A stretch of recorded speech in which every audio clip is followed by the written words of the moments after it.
We've traveled back in time. Right now, it's June 2013. Contrary to popular belief, the world did not end 6 months ago. I'm just a high school student with all the hope in the world, and nothing to ruin my generally positive outlook. It's a time period where Reggie and Iwata knew that it was our God-given right to have a new game in the Mario Kart series at least every 3 years, and as a current MK7 player, I love the game. It wasn't as popular as I had hoped it would be, but one thing was clear to me. I was probably always going to like whatever new MK that had recently been released. So what's the big deal about June 2013? Why now? Well, it's E3. That's what it's all about. At this point in my life, I knew nothing about E3. I would later learn about the cringy press conferences and all of that, but my introduction to E3 was the year that Nintendo changed the game. Instead of giving a presentation, they were going to present news in the form of a large E3 Nintendo Direct, the way that Nintendo used to break news about games 10 years ago before COVID began. But this was really my first time seriously watching one of these Directs, but I knew that E3 was a big deal, and that was where all the big announcements were released. I knew the Wii U was their new console that they needed games for, and MK7 had been out for a year and a half at this point. It was clear to me that there was a very high chance that we got news on a new game in the series. The Direct starts off with news about Pokemon X and Y. It wasn't what I was looking for, but I was excited for it, because, only a few months ago I had purchased the recently released Black and White 2, and I was excited to see how much better this franchise could get. They were using models instead of sprites, and the only place to go was surely up. And up next was a new Mario game. It wasn't a new Super Mario 64, but it still looked cool. It was exciting. But when that was all said and done, we got what we were looking for. A new MK game. So what are the impressions? Gliding is back, monster tires are back, and bikes are back from Mario Kart Wii. Piranha Plant Slide, Music Park. Music Park, a good track confirmed already, let's go. And then the new gimmick hit, and that was Anti-Gravity. I think that most of the casual audience was probably like, whoa. But when I saw it, I was like, yeah, that kinda makes sense, I guess. After driving through the air and underwater, this was the next logical step. Drive anywhere. Now, it was then shown that underwater driving was predictably back, but when about a minute through the video, the realization truly hit me. This was it. This game won. It was the new best MK. What really came as a shock up to this point is that we all knew that MK was a system-selling game, but they had never truly gone hard on one, it felt like. Yeah, Mario Kart Wii was like one of the best-selling Nintendo games ever, on one of the most iconic consoles of all time. But if you looked at MK Wii compared to Double Dash one generation before, the graphics hardly felt different. This made the jump in graphics from MK Wii to MK8 feel like a 2-generation leap. It was as drastic as the polygons of the 64 turning into a somewhat presentable game on the GameCube. And to this day, because of how numb we are to MK8 at this point, I don't think we fully appreciate just how good the game looks still. This was true of the sound direction as well. As the game's development went on, we realized that they were actually trying this time. They had a live band to record the soundtrack. They went out of their way to give the worst track in the game an epic sax solo. They remixed retro track themes like Moo Moo Meadows of all things, and gave some of the older songs new parts. And even the little things were updated, like a new cooler sound when you hit an item box for the first time. And at this point, we take things for granted because of how used to them we are. But this was the first time I can say that Mario Kart had a good soundtrack. And in Mario Kart Wii, the second I could use custom music for tracks, it's something I did. Attention to detail didn't just stop there either. They could have ported retro tracks like they did in the last 2 games for extra content, but they did not stop there. Many of the retro tracks were completely updated to become modern. It's true that some stayed pretty true to what they once were, but I found that the ones that were like this were like this because they were pretty modern already. Just look at GBA Mario Circuit, Wario Stadium, or Cheeseland if you don't believe me on how much effort they put into making these old tracks fresh again. Finally, at the end of the trailer, it was revealed that the first track was actually a Mobius strip that looked exactly like an 8. The game was called Mario Kart 8. It was a sequel to MK7, not MK Wii. That was more than cool with me.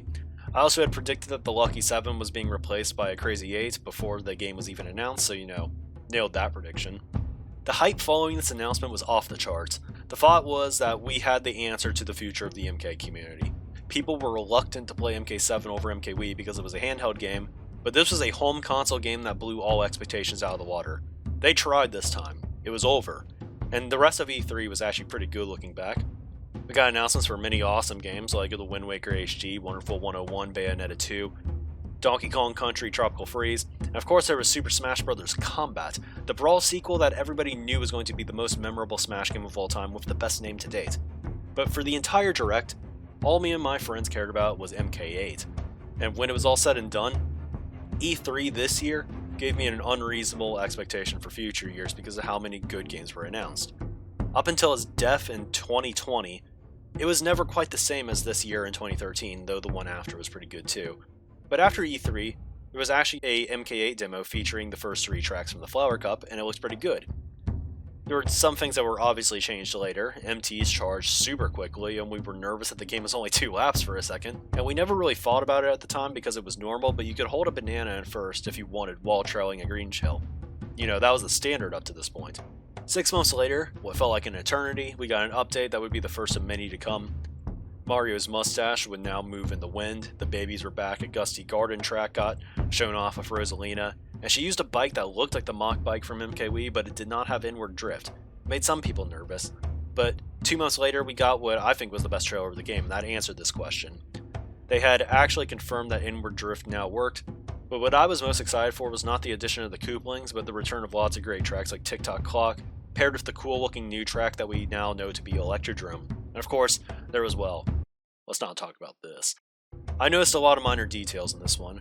Front-running music was back, we thought that Water Park was Toad's Factory for a second, because of a certain screenshot. Nobody even recognized GBA Mario Circuit at first, because of the anti-gravity. Everybody thought it had to be a new, like, SNES Mario Circuit remake, or something like that. But then I remember noticing at the top of the track the lane to the right of the main road by the finish. I was like, oh, I didn't think they were bringing this back, but this is what it looks like now. This trailer got my excitement back up a bit. The next trailer was pretty fire too. Brought back a lot of classic tracks like Royal Raceway, introduced new items like the Piranha Plant. Only a month or so ago at this point, Nintendo had announced that Nintendo Wi-Fi connection was being discontinued shortly before MK8 came out. If there were any questions whether or not people would move on to MK8 at this point, it seemed to be answered. And the good news was that the game appeared to be so good that everybody seemed fine with this. The MK community had figured out by now that we were all going to use a new site called MK Boards for the future of MK competitions, and MKB was fully invested in making the MK8 era great. Everybody was ready to play, and at this exact moment in time, I was more hopeful about the future of the franchise and the community than at any point in my lifetime. Everything up to this point now seems perfect. So what went wrong?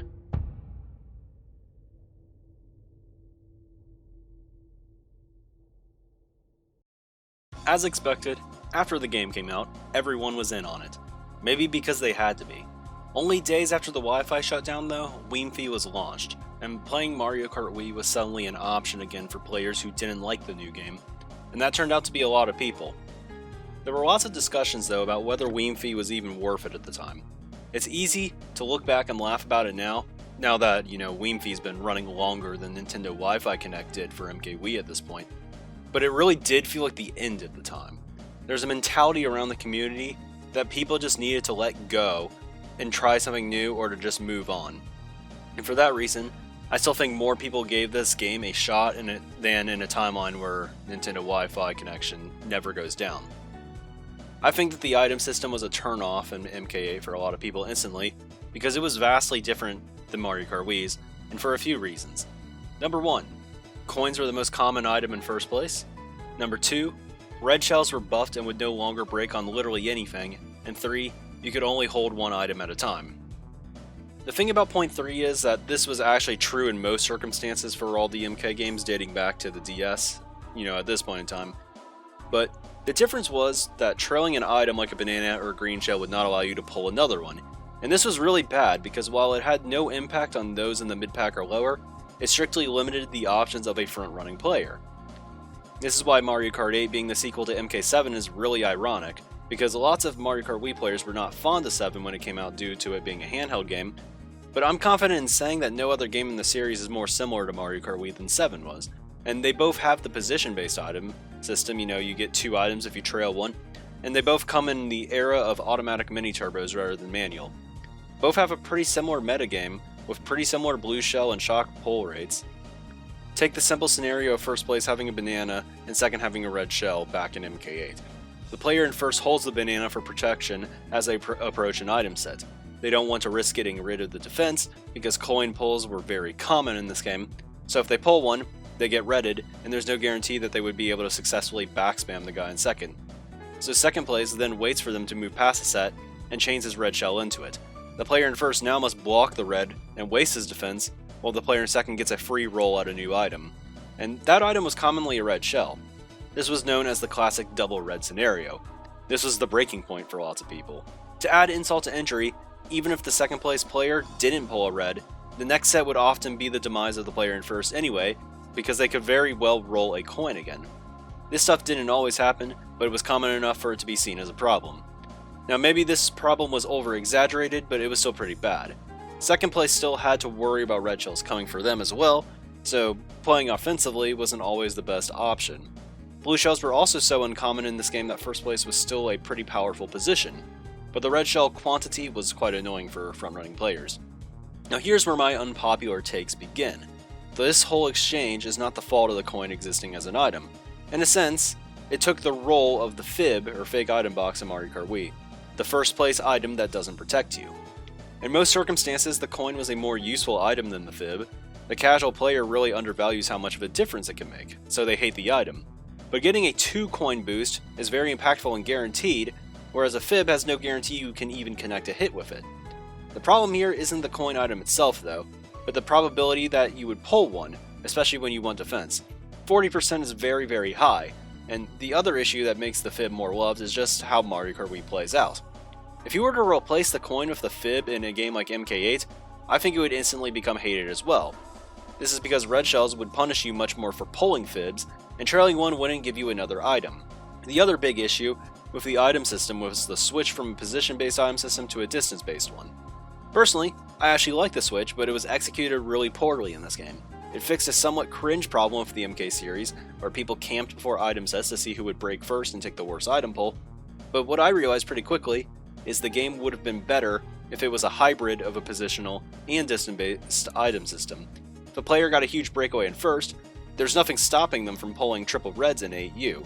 Sometimes, an item like the shock could be pulled mid-pack, which was super broken, because if you had a shock in mid-pack, it's because you were super far behind first, and the item gives you an absurdly broken and quite frankly undeserved high spot if you don't mess up with it.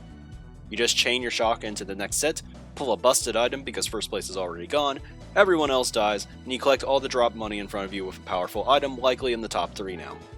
Pretty much, there needed to be some limits to the distance-based item system. A lot of people said that the game was impossible to catch up in because you could pull green shells in 12. I guarantee you, this turned into a word-of-mouth complaint, and lots of players would just claim they lost because they pulled a green in 12 last sets, and I've got to say that these claims are just straight-up Wii propaganda. No, you did not pull a green in 12 last set. I mean, it's technically possible, but anyone who has played this game in any sort of competitive setting knows how the game plays out. When you get green shells in 12, it's because it was the first set of the race, and even then, it's still not very common. The pack will inevitably separate with time, and having a race where the range distribution of players going to the last item set is as close as a race less than 5 seconds in, like that's incredibly rare. Like you are not going to see an identical beginning and ending of a race when it comes to the pack. It just does not happen. I think it's almost impossible to win with people when they try to judge an item system through a position-based lens, when it simply cannot be evaluated this way. The game does not use a position-based item system, so if you're playing it with that in mind, then that's on you for playing the game incorrectly, not the game. It is possible that the game does have a bad item system, but you can't blame it for you playing the game incorrectly, is all I'm trying to say. You can make an argument that the position intervals are bad, or that red shells or triple red shells should just never be obtainable in second, but you can't just say stuff about like, oh, I got this item in this position, when you don't ordinarily get it at an impactful moment in the race, early in the race.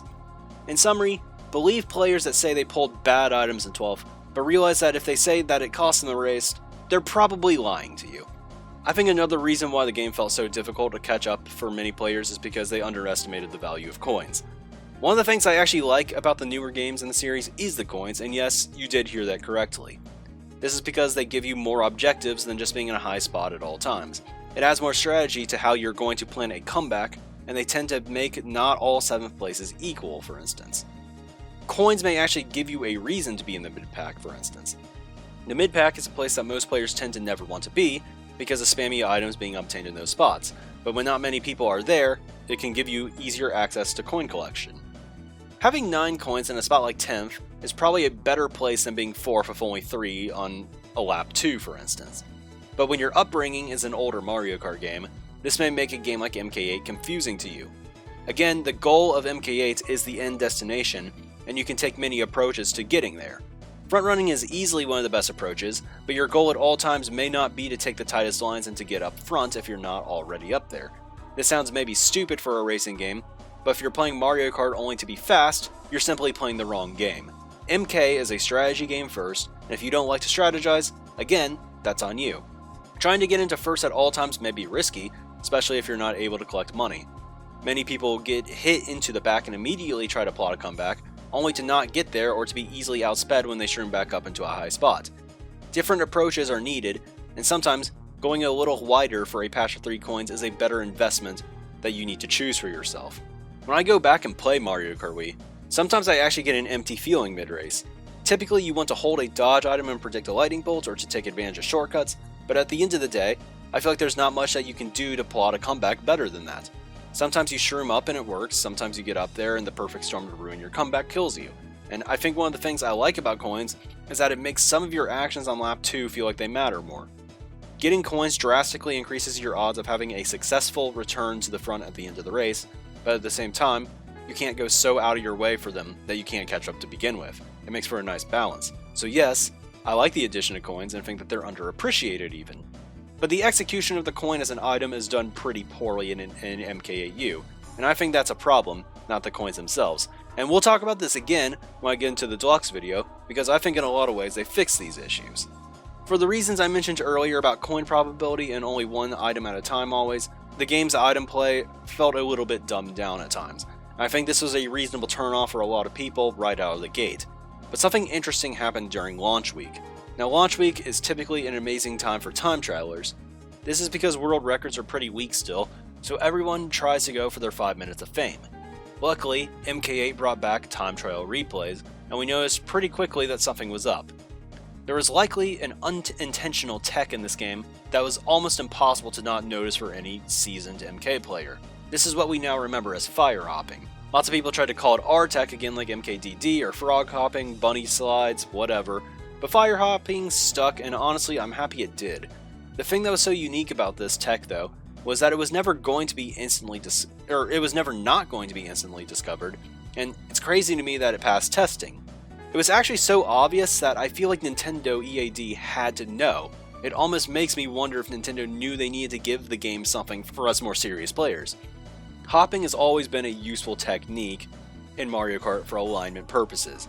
Even as far back as SMK, hopping out of a drift could stabilize the direction you were in without a huge loss in speed. So naturally on launch week, people did this pretty quickly and naturally. Except everyone gained on their ghost when they did it. It turns out that hopping during a boost gave you even more speed, and considering we get SMTs, or Super Mini Turbos, literally everywhere, it's safe to say that this is a huge deal. Enough that it changed the way we even think about Mario Kart 8 today. This was kind of seen as the saving grace for the game ultimately. It made time trialing way more fun than it otherwise would have been, and made quick driving pretty tough and fun to pull off.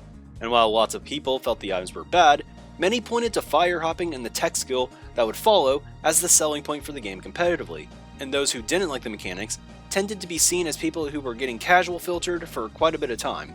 After a few months though, many people would eventually quit the game and Mario Kart entirely. Some went back to Wiimmfi pretty quickly into the game's life as well, and in my opinion, the emerging of Wiimmfi I think stunted the growth of the game a little bit. People really did quit before the game's meta could really even develop, and many people had left before we had discovered demon sliding, which was the next big thing after fire hopping. These people really can't be blamed because people have their preferences. Many players did try the game out, but just disliked it, and that's fair. It cannot be said for everyone though.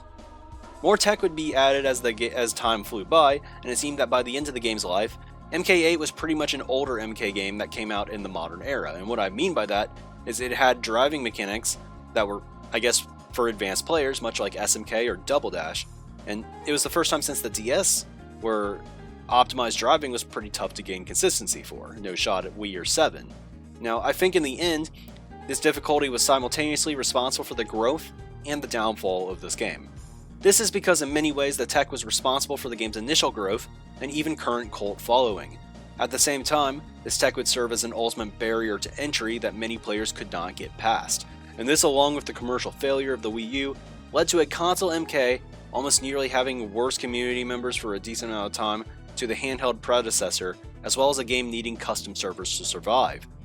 Still, I willingly played it for over 2 years. The question many ask is why? Is it okay to like something that could be seen as a downgrade in many ways? My answer is yes. For many single-player games, I think this is easily the case. You likely want more content.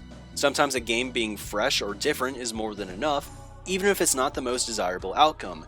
And the game being good, even if it misses out on being great, is still a win for you, since you get to play a good new game.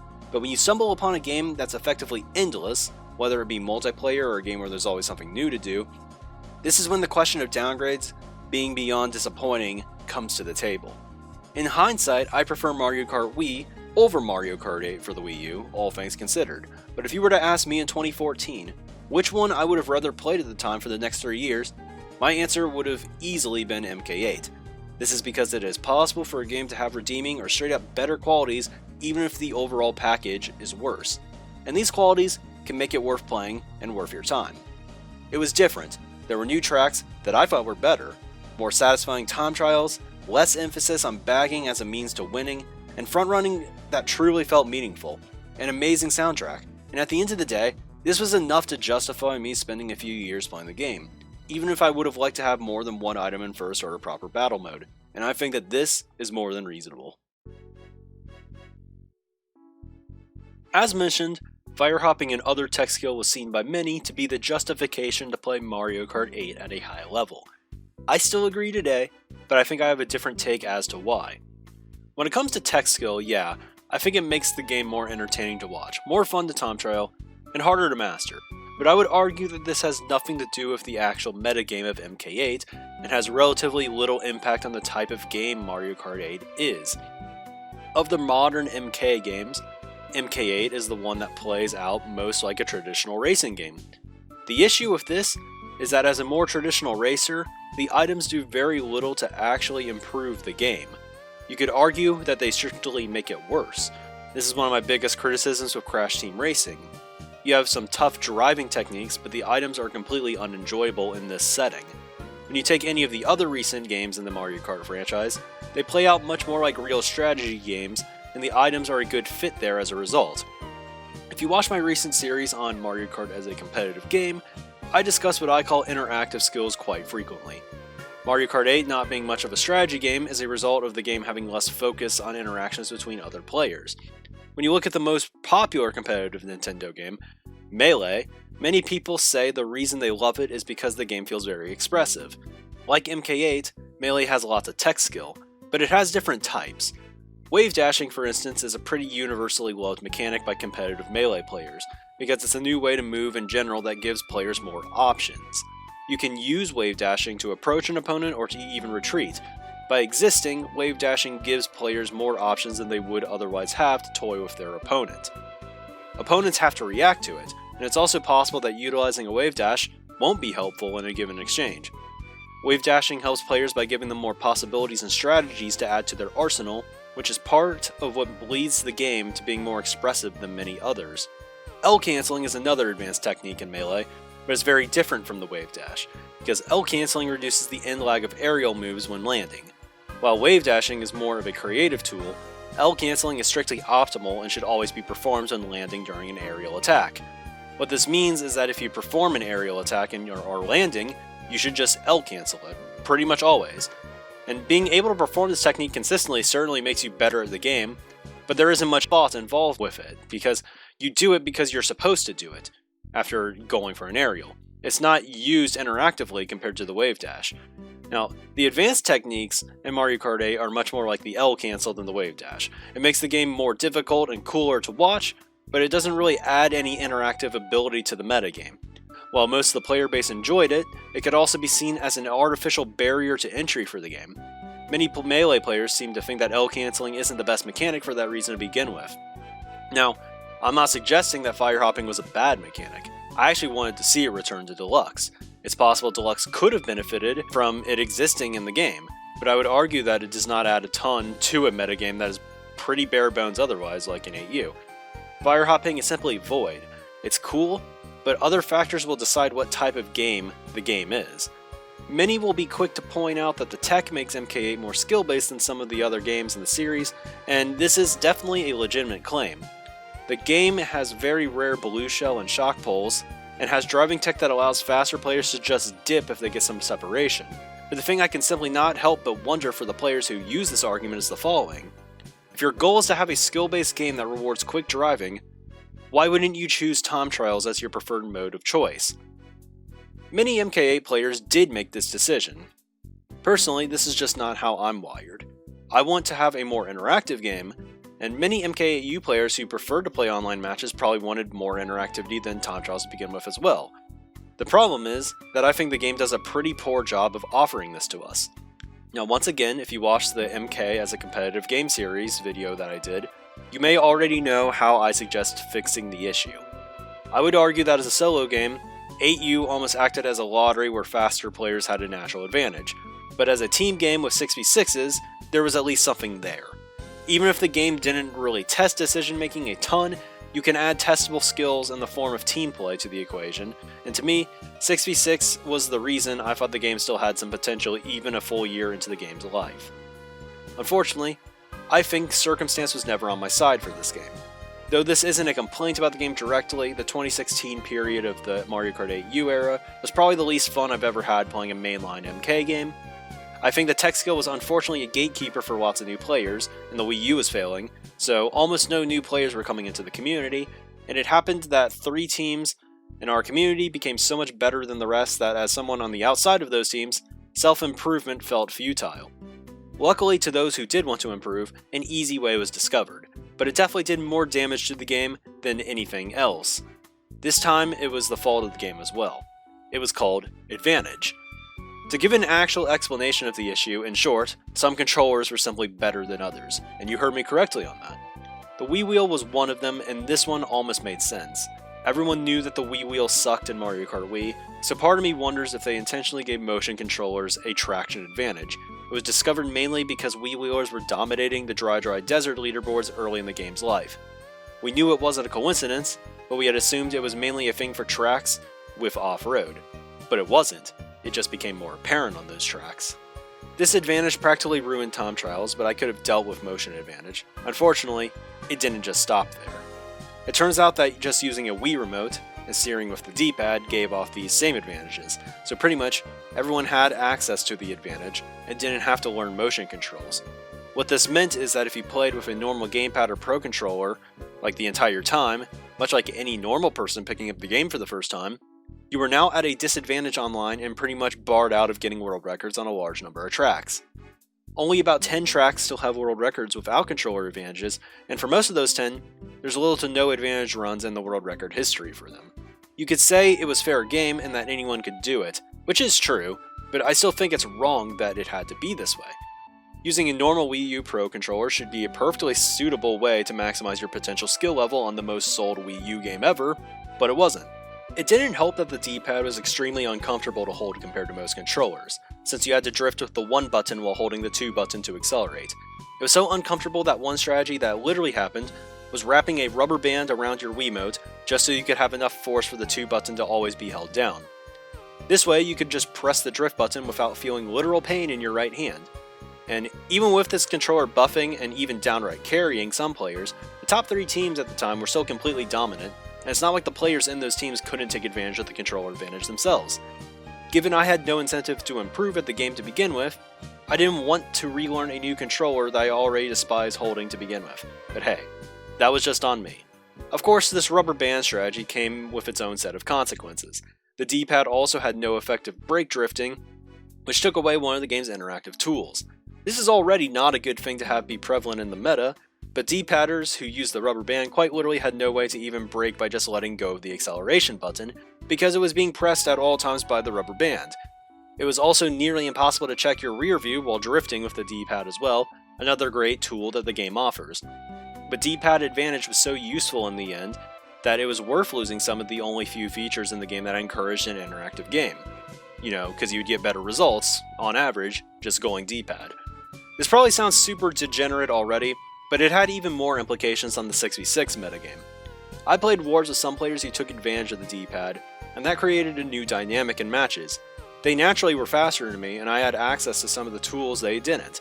My natural role in team matches became about setting up my teammates, slowing down to hit people, taking advantage of the fact that some of the opposing players could no longer brake, reading the minimap and gamepad and looking around at opponent situations and informing teammates about it. My teammates' jobs just became about becoming fast. They were better at being fast than me to begin with, so it's no shot to those teammates. In 2017, there were 2 prominent D-pad users on my main team, and one of them was already an established top 5 player in the game before he made the switch to D-pad, and the other completely dominated deluxe time trials in the first few months of the game without the advantage. If they're watching this video, or you happen to know who I'm talking about, all I can say is that this isn't about them. I have the highest of respect for both these players, and I can't even blame them. Take advantage of what the game gives you. But I do have issues with the game for putting us in this situation to begin with, and D-pad advantage may be the single greatest blunder in modern MK history. The game deserves incredible judgment for allowing it to happen. One of my biggest issues of Mario Kart Wii is that the metagame has players choosing sandbagging before the race even begins in the 5v5 meta. I find that the purest form of competition for teams in Mario Kart is having the game decide who needs to play support for a given race.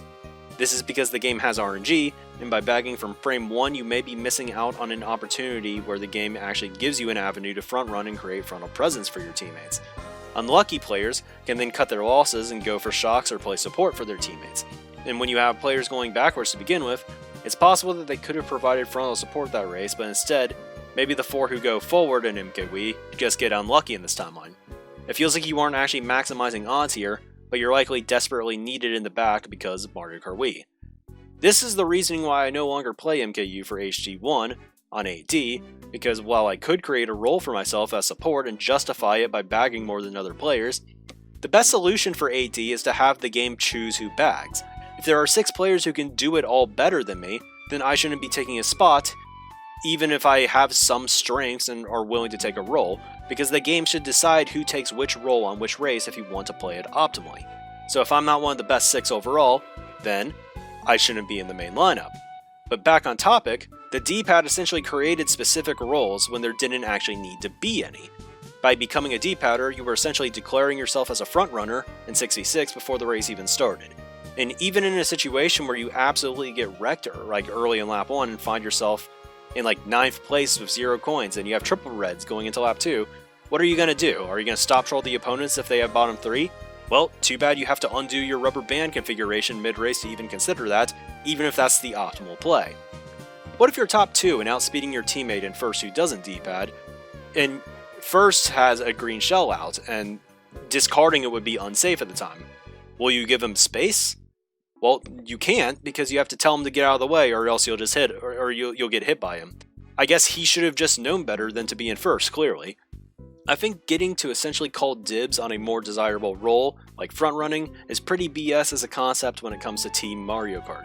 It personally didn't bother me because a lot of how I played in 8U War still clearly translated to Deluxe anyway. I just think it's kind of stupid. The role of the D-padder in Wars was practically brainless, since the item system was not particularly difficult to master. It's not the player's fault for taking advantage of it, it's the fault of the game for making it optimal. And that's part of why I don't look back at the 8U era as fondly as I potentially could have. The game honestly was built for this even before the D-pad though. The best combos felt clunky to improvise with compared to every recent game in the series, and the game truly feels meant for time trials compared to races. In MKDD and DS, the best combos had high handling and acceleration. Mario Kart Wii invalidated acceleration with standstill mini-turbos. Mario Kart 7 uniquely had a meta combo with 2 statistics that never historically had a positive correlation with each other, that being speed and off-road. Mario Kart 8 doesn't really have any of this. The speed cards are still the best, but there's nothing that really makes them feel overpowered. They're just the best that the game offers. It's possible for the best setup in the game to have plenty of flaws, and many people think it's a good thing. I disagree though in the context of the Mario Kart series. In MK, the best setup is almost just always ideal, so there's not much incentive to use weaker cars to begin with. So I actually even like it when Mario Kart games have completely broken combinations. In my MKWii analysis, I even suggested that the game would have been more fun if the already overpowered setups were even more powerful. I still hold the same sentiment here. And really, the only thing that stopped the best combo from being the fastest combo was the fact that you couldn't really drift after shocks when you used a max speed setup initially. So we made the change, and then when the DLC came out, we made the change to the middle ground, which is the Blue Falcon and Streetle. Despite everything I've said, I want to end this part on a surprisingly positive little note. I think that fire hopping and demon sliding did have one little wave dashing type of positive effect, and that was giving the game more flexibility and improvisational potential than it otherwise would have had. This is because they offered a way to realign without really losing speed. So to close this section, I don't want the takeaway here to be that advanced techniques of MK8 were bad for the game or weren't a defining core aspect of them. I loved them, especially during the discovery phases in the first year. I just want to emphasize that they alone were not enough to save the game from its other flaws. And when I look back to Mario Kart 8, I see a game that is probably my least favorite of the modern era, but I'll also remember it as the game that had fire hopping, and probably the best opening year I ever got to experience out of an MK title. And it truly goes to show that a different experience still can be completely worthwhile, even if it's not your favorite thing in the world.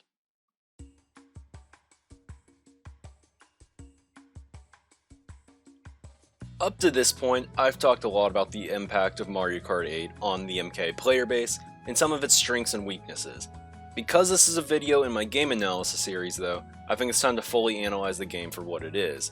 This part will be more in tune with my previous videos on Mario Kart Wii and 7, and we'll be discussing things like modes, features, items, gameplay, characters, tracks, and opinions on all that stuff. So let's start with the gameplay. I guess one of the biggest fundamental changes in MK8 is how you gain information about what opponents are holding. Because, when Mario Kart 8 was announced, it was pretty obvious I was going to have Item Spy. This was because of, well, the gamepad being the perfect place for it. They were never not going to do it. I'm not one that likes to rip the game for this feature, actually. Because a lot of times when playing Mario Kart Wii, the objective can be about the element of predicting what opponents may be holding. Usually this means the Lightning Bolt. And I think that Mario Kart Wii players tend to overrate this prediction aspect a little when racing as a solo player, because a lot of time you just want to chain dodges at convenient times for last place to catch up, using the shock, And additionally speaking, unlike in Mario Kart 8, shock holders can't read the minimap to tell if people are in stars to begin with in that game. So every time you dodge in that game, it's kind of like dodging in a Boo in Deluxe, because the shock holder won't have the information of who is in dodge items to begin with. The difference in MK8 is that you are given a lot of information, but prediction becomes more about thinking how a player or team may act with the items they have already. I'm not sure I would say one is better than the other here, because while you can know a shock's existence per se, I feel like it's easier to dodge in Mario Kart Wii if I'm holding one already, a dodge item. That being said, it can dumb things down a little too, admittedly. If first place knows entirely what second place is holding, they have a textbook play to make every single time, as does second place given first place's items. The interesting thing of note, though, is that Item Spy doesn't really have much of an effect on this situation to begin with, because playing defensively is really the only viable option in the first place, I would argue. And perhaps I'm partial in this dispute since my upbringing in this series was warring without a microphone. MK7's Item Spy was delightful to me as a result of that. And in MK8, Item Spy is even more busted because there's no hiding any items in the top spots. You only get one. And that makes it different than any other game in how Item Spy would be impacted with it. There were 3 modes on the gamepad. One of them was just a replica of the TV screen, so unless you needed to play and didn't have access to a TV, it was somewhat useless. And the default view had all the players and items on the left side with options to go to the other modes on the right. Additionally, in the bottom right, you could turn on motion controls if you desired, and in the middle of the screen was a horn that you could honk. I will admit that while useless, some of the horn sounds were pretty cool, most notably Tanuki Mario's. The most useful setting was the minimap. Not because of the minimap really, but because you could see players and their items with their positions as well as their in-game names. The minimap was still useful of course, but Item Spy was essential for any serious competitive player. I would have the gamepad resting against my TV while I used my Pro Controller to steer, so the setup was configured kind of like a DS would be, just on a console. And I actually enjoyed playing this way.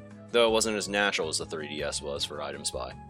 This setting was even more powerful before the DLC, because the minimap on screen hadn't been added yet. Additionally, if you aren't using Item Spy, you can see what opponents are holding just by looking at their characters on the map now. This is not super impactful in this game because of Item Spy's existence, but it would come to play in a huge way later on in Deluxe. So to summarize everything so far, it's worth saying that the element of surprise came in how you used items in this game, rather than predicting what items were in play to begin with. Looking back, Returns from MKWii, and it was still quite useful for dodging items that people threw at you, but again, it may not have been as useful as it would become in Deluxe, since you would know what items are behind you without the need of pressing the look back button to begin with.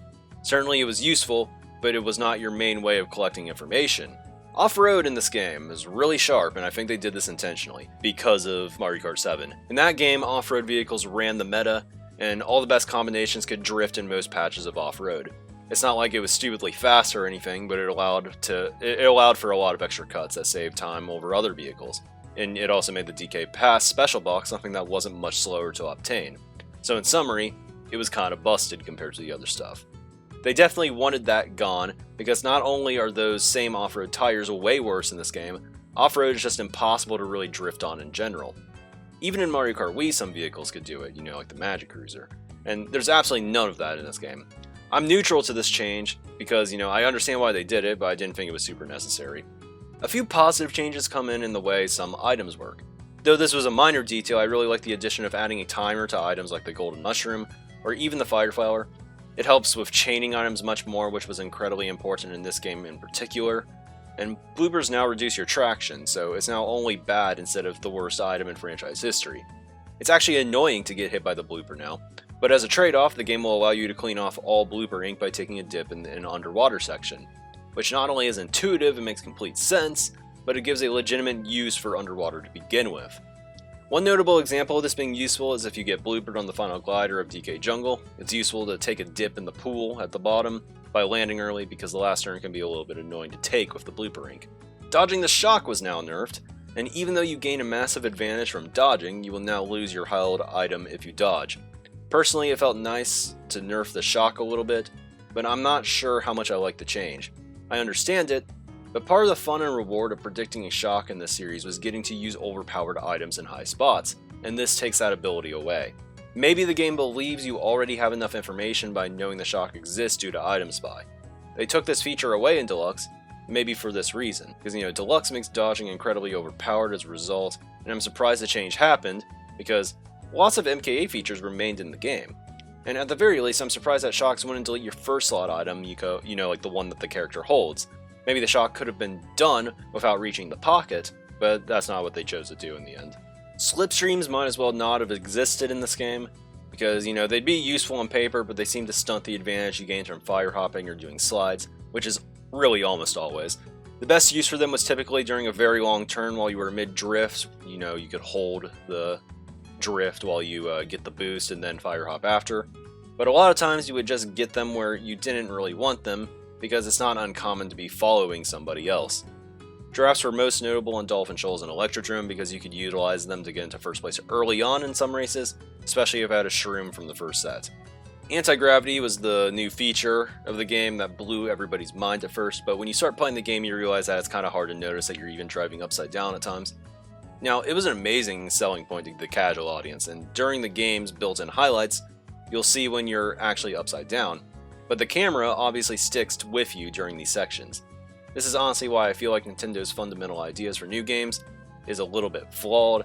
They like to say they can't make a new game without a new gimmick, but a lot of the gimmicks they come up with don't even feel that impactful to begin with. It's almost like an excuse that they just have to make for themselves.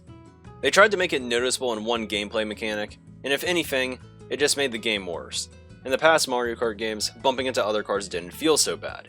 Yes, you could get pushed off at times, but unless it was like a bump during a wheelie in Mario Kart Wii, it didn't really slow you down that much. You just had to adjust to where a bump might push you.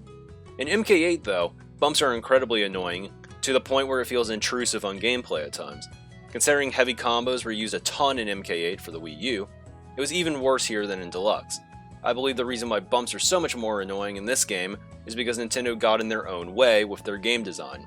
They realized that anti-gravity's impact on gameplay was virtually non-existent, most likely, so they decided to make bumps controlled differently on the anti-gravity sections. They sold it as the following: colliding with other racers is typically bad, but on anti-gravity sections, it's good. And they told us on anti-gravity, bumping into each other would create a speed boost for the players in the form of a spin boost. Now, being a player that plays this game in teams, I was actually excited by this announcement. I thought a strategy now would be to bump into teammates while front running if you're on the anti-gravity sections. But in reality, the speed boost is virtually non-existent, and if anything, players still avoid each other on anti-gravity because spin boosting can just mess you up if anything. It's not actually that desirable, I would say it's even the opposite. And this feature being unfulfilled isn't really what sucks, it's the fact that they wanted to make bumps on normal road feel awful in contrast. And while spin boosting is probably similar to bumps in the last few Mario Kart games with the extra animation, normal bumps just suck and make races, especially early on in them, more annoying than they had to be. I think this is a classic example of Nintendo's own design philosophy, making their game marginally worse. I prepared a video to show you the kinds of tricks you can pull off once you master the art of spin boosting. Please have a look. These two players are trying to bump into each other to get a boost. Once, twice, 3 times, 4 times. You may be rivals normally, but you can cooperate and find new opportunities to get ahead. If anything, anti-gravity was a mechanic that did not need justification. Though the gameplay is not affected that much, adding anti-gravity sections allowed for some of the more unique track designs. This includes tracks like Electrodrome, Twisted Mansion, Bowser's Castle, and Dragon Driftway. It's still good for the game that they can come up with innovative track design even if it doesn't really impact the gameplay that much, and it means you can start designing more tracks similar to Wario Coliseum, that's my favorite one ever.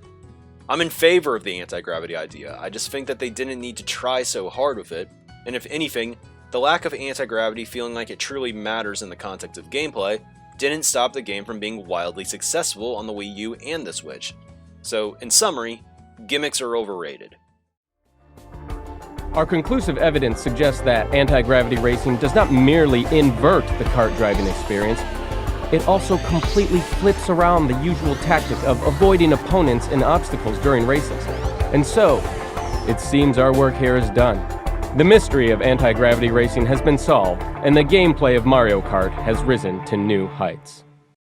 One of the more disappointing changes in the game was how they handled gliding, because in Mario Kart 7, gliding controlled pretty differently, and there was some glider tech to take advantage of at times. It feels like everything they introduced in Mario Kart 7 was deleted in this game when it comes to gliding, which felt like an unneeded limitation if anything. One of my biggest critiques of gimmicky ideas to begin with is when you start trying so hard to be clever that you mess with the game, kind of like I talked about in Anti-Gravity. In MK7 though, they actually introduced a gimmick that had interesting applications, only for them to just seemingly change their mind and delete the ideas in the next game immediately. It just didn't make sense to me. For the next subject, I wasn't really planning on talking about this, but I think I should address the following idea of smart bouncing. I'm honestly not sure what to make of it, because every time I've tried to study how it works, I'm unable to find anything truly conclusive. Maybe I'm just not searching hard enough, but it seems that many people dislike Mario Kart 8 because green shells feel like they bounce off walls more and hit you in this game than in prior ones, and I'm still not certain how true this is. I believe I've seen the weird angles plenty, and it does feel easier for you to get hit more by them, but to be honest, I feel like green shells may just feel bigger in this game as well. I truly can't explain it, but people seem to have just accepted this as fact of the game, and if it truly is wired this way, I'd believe it. It kinda sucks, but I don't think in the grand scale it's the most impactful thing, but rather an annoyance, so I don't really have a comment on this. And like I said, it may just be that they have bigger hitboxes.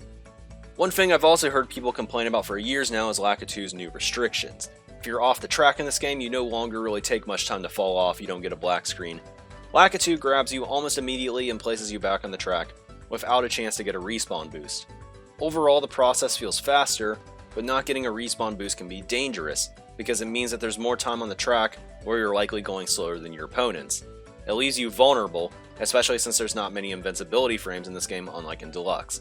In the other games, if you can get the respawn boost is a skillful maneuver that allows you to get back to speed, and if you don't get it and you get hit after it, it ends up being your fault at least. Another note with Lakitu is that experimentation with track boundaries are severely limited as a result. There's not much exploration you can truly do in this game, and like in Mario Kart 7, you can't drive backwards without disconnecting as well. I hear lots of Mario Kart Wii players complaining about the restrictiveness of the game as a result, and I think that these are minor complaints, and there is one huge justification to all of this in my mind, and that's that Mario Kart 8 is relatively glitch-free as a result. For the longest time, Double Dash was the MK game that was hardest to break. That title probably now belongs to MK8, and we never really had to worry about glitch records or times. I think getting rid of game-breaking glitches is a good thing, though we don't have any shortcuts like the BC3 or Bowser's Castle cuts from MK Wii as a result. But I think this is a fine trade-off. Many people complain that you can no longer go up close to Peach's Castle on Royal Raceway, and yeah, that was a cool Easter egg in MK64, but let's be real here, it kind of makes sense that it's blocked off in a game with online play. They very much wanted to keep it as a racing game, and that would have just broken their own rules if you know the disconnecting for driving backwards and all of that. Maybe it would have been best if you could have just broken the restrictions in friend rooms or something like that, but again, you could argue that the disconnections nerf bagging in team matches as well, and keeps us from having a meta similar to Mario Kart Wii, which I personally don't really like that much. Finally, and what was one of the most under-the-radar changes of all time, I think my favorite fundamental change that Mario Kart 8 made was the decreased time it took for item boxes and coins to respawn after being taken. A matter of fact, after adoring MK7 for years, coming back to that game after getting used to MK8, it makes it feel almost unplayable at times, because coins feel incredibly scarce in that game, and it makes first place incredibly powerful, even if they aren't actually outrunning people in the back, they're just naturally faster. In MK8, a lot of times boxes will just be taken, but you can wait for them to respawn now. And sometimes players will be just far enough ahead that you can visibly see when they take an item box and time it so you can immediately get it when the box respawns. And to me, this adds an extra layer of control. This is mainly because you get rewarded for understanding the game, but also because when it takes so long that the original cards that took a box are well off screen by respawning time, you're not actually using muscle memory to obtain a box in those games. You're just waiting and reacting. Braking can also now be utilized to allow you to get what you need without coming to a full stop, and oftentimes, a mini turbo out of a brake will get you up to speed quickly again after you grab an item box or a coin or something like that. So just to reiterate, giving players extra control tends to make games feel rewarding, so I absolutely love that MK8's respawns for item boxes and coins are sped up a ton. We'll start talking about some modes and game features now. So Grand Prix mode has been what we've always expected it to be. You race through cups and try to get 3-star rankings, and as you win cups, you unlock characters. That's pretty standard stuff. The only reason I bring it up is that they added a nice feature in this game, mainly for veteran players, and that is if you beat a 150cc cup, you get credit for being the same 50 and 100cc cups by default. This is great for the veterans that are also completionists, because now you no longer have to do the boring cups to get credit for doing them. The sad thing for me was I only heard about this after doing 50cc, so I wasted my time doing 50cc. Still though, it's a nice feature because everything lower than 150 is kind of boring, so I'm all for it. Time trials are again like they were in Mario Kart Wii for the most part, which is great news because MK7 completely dropped the ball there. You can no longer race against 7 ghosts at once, but given how limited that feature is, I don't think anybody really cares or misses it. Instead, online leaderboards return, and you can view ghosts again. There are no regional rankings, but you can still argue that MK8's ranking system may have been an upgrade over Mario Kart Wii, because you can now download the ghost of anybody in the top 10 instead of just the regional worldwide champions, and more than 10 players appear, including your friends list if they uploaded their ghost as well. It makes sharing ghost data easier than really ever before, and that was a massive win for the TT community. Additionally, while Miiverse was still a thing, you could upload your times to Miiverse automatically and get a high quality image with splits and all of that in the process. It was really awesome and made sharing time trials and records easier than ever before. Really, the only thing that was directly questionable was the ability to save only up to 16 total ghosts with 4 per track. It felt limiting for no reason whatsoever. Whenever you beat a cup with a new character or beat a fast staff ghost, I believe, you'd get a stamp to add to your collection. I think they did this as a follow-up to Super Mario 3D World, which I think also had a random emphasis on stamp collection, and it's completely useless. But why not, I guess? I think it was more like Miiverse oriented, but I don't really remember anything there. So, it's kind of useless. I thought it was cool enough. I guess it's worth bringing up, it is in the game.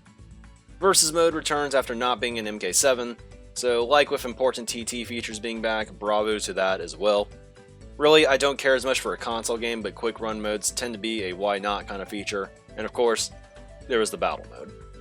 Look, I don't really want to even spend time talking about battle mode. I think I talked about it on my battle mode video earlier this year, but I don't remember. It's just a depressing topic. Realistically, battle mode is kind of irrelevant in the grand scheme, no offense to the battle players. I know it has its fans, of course, but when MK8D actually had a good battle mode, it was fun to play around with for a bit. But then I realized a month into the game that many people just didn't really care that much, myself included, and I didn't really care about battling once the novelty wore off. It's always been nothing more than an extra feature. It's cool to have, but it's not going to define the game for me. Of course, with this all being said, I must emphasize that this battle mode was so bad that it would have been less insulting if they just didn't even attempt to have a battle mode in the game. It was truly awful. Only Balloon Battle was offered, and even though it didn't force teams and actually brought back elimination formats like I've always wanted to see, it did so in truly the most insulting way. This is because arenas didn't exist, and they just used 8 of the tracks in the game where you could easily drive backwards on them. Tracks that had no business existing as a battle stage ended up being a battle stage, like Toad Harbor for instance. Interaction was hard to actually force because these weren't arenas, they were tracks. And there weren't multiple paths, there was just forward and backwards. And because battle goes at a lower engine class, I think 50cc, it takes like a full minute to even get around Toad Harbor. It was actually terrible. And I always thought that Yoshi Valley would make an interesting battle arena, with all of its looping paths in the middle. But even that was ruined, because they were so lazy that they couldn't even make the arena just the middle section. Instead, you can camp over by the start-finish line, and I think that just kind of ruins the idea of it being a battle course. Honestly, the mode was so unpolished that I can't believe they put it in the game. I think what they did in Mario Kart 8 Deluxe is what they wanted to do for battle in this game, but they were just rushed and pressured to release a high-selling Wii U game at this point in time. Of course, this rushing came with its own benefits. The Wii U may have done Mario Kart 8 no favors whatsoever, but Mario Kart 8 certainly helped the Wii U out, and MK8 was more than just a Mario Kart game. It was a game that was made with the goal of bailing out a failing console, and Nintendo understood this, and the marketing for this game was unreal as a result. They wanted to make sure people wanted to buy MK8, which resulted in not just the best looking MK game with the best soundtrack to date, but also some insane deals that came with it. Reggie here with an offer every Mario Kart fan should know about. All you have to do is buy Mario Kart 8 and register it with Club Nintendo anytime between May 30th and July 31st to receive a free download code for one of the following games: The Legend of Zelda, The Wind Waker HD, Wait, what? or Wii Party U. Each title comes with my full recommendation. Clearly, there was a lot of pressure on Mario Kart 8. They needed eye-popping features. So Mario Kart TV was one of those random features that they tried super hard on. Pretty much, you can watch the last 12 races you played in your highlights, choose which drivers to focus on specific types of action, and choose a predetermined video length, and the game will create a highlight reel for you. And I think you could share these highlight reels on Miiverse as well. And when we heard of this feature at first, we thought we may be able to make montages in-game and stuff. And it turned out that it definitely wasn't that powerful. In some of the trailers of the game, there's a slowdown effect that would emphasize when something important was happening in the game, like a trick or passing another player. And I was worried for a second that the game would have slowdowns, but I later realized that was part of the MKTV features. I think it's possible that some of the clips they got in the trailers may have actually been obtained through a beta version of Mario Kart TV. MKTV, I believe, was one of those features that they spent way too much time on because it just sounds pretty cool in theory. When thinking of a new definitive Mario Kart game, you know, what Mario Kart 8 was supposed to be in development, it makes sense to want to have a mind-blowing new feature that comes as a surprise to everybody. Nobody was expecting it whatsoever, so of course they lined up the info about it in the MK8 Direct before the game's launch to help with the excitement. In the end, I think it was pretty useless. It's still in Deluxe, but nobody thinks about it anymore, because everybody just knows of its existence and the novelty wore off. Surely, some of the casual players liked highlight reels. I made a few myself in the first year of the game, but they got tired out. Clearly Nintendo thought that they were important because in the first patch of Mario Kart 8, after a race in Grand Prix mode, View Highlight Reel was the first option to select after a race, even over choosing to go to the next race, to everybody's dismay. It was annoying and kind of shoved in your face, even if you didn't really care, and it was a little insulting that this was their focus when the game came out, even over features like having a mini-map on the TV screen. The best part about this feature in 8U was a side effect. If there were players who DC'd in matches now, or somebody was lagging horrendously, we now had ways of recovering the scores easily, even if nobody recorded the match or took pictures. Mario Kart TV's recent races stored results and showed the positions of players in your last 12 races, and that was super clutch and single-handedly made me enjoy the addition of Mario Kart TV. And it wasn't what Nintendo had in mind in development, but this was a practical use of the feature, and it was a small victory for our community, because it made obtaining results easier. Nintendo Wi-Fi was a lot better than it was in MK7, and there were regional worldwide races returning like normal, but the best part was the return of friend rooms. This sounds really stupid because this is the most obvious feature of all time. But after having to use communities and Mario Kart 7 for private matches, this was a welcome return to how things should be. There were more options for rooms than ever before, and though they got rid of the amount of room messages Mario Kart Wii had, it was still functional and had more setting toggles than MK Wii rooms did. Tournament mode replaced communities as the final online option, and even though the name was exciting, it wasn't really useful for actual Mario Kart competitions. Instead, it was more of a gateway for people in-game to play different kinds of competitions, much like the tournament feature in Smash Ultimate Online, which was fun, but consisted only of single elimination brackets. Most tournaments were simply endless worldwide races where you gained points instead of VR. For the most part, just like communities, it was an endless grind fest that offered little to no practical use outside of being fun for the random players stumbling upon them. Unlike tournaments, communities actually had a practical use for us though. It was just an unwelcomed one, in the form of being the only way to have private lobbies, with the word private having quotations around it. Tournament mode wasn't really useful to us, but to its credit, it was way better than communities overall. And this is because tournament creators could have a start and stop time, and also have a set amount of races. Really, in theory, they can manipulate the tourney goers to play the exact same format, and when you have like a race cap, suddenly the competitions aren't about just grinding anymore, but outplaying your opponents. There's a lot of things about tournament mode that I could rave over in comparison to communities.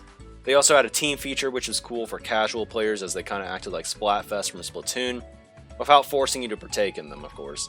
But the reality of it all is that there were still a lot of problems that I don't really want to get into here.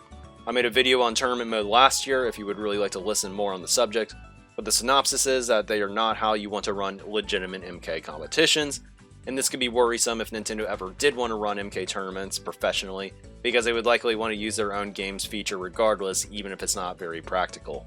The good news is that you can just use friend rooms since they gave us that option at least. So in the end, it's all fine and dandy. One thing that was cool about Mario Kart 8 specifically on the Wii U is that you could search up custom worldwides. This means you could choose things like types of items and engine class, and as a result, I actually preferred worldwides in Mario Kart 8 over Deluxe. Even if most players rarely use the wacky item settings like shells only, to be honest, it's a mode that is fun maybe once in your MK career, you could have some control over your worldwide races, like forcing 150cc or 200cc competitions. In Deluxe, you're forced to put up with random 200cc and mirror mode races, and if you really wanted to play those modes in particular ever, good luck because they randomly appear once every like 10 races it feels like. The final thing I want to mention about online is how they redid the track selection in worldwides. Instead of picking any course you want, you get 3 randomly selected courses to choose from, as well as a random selection option.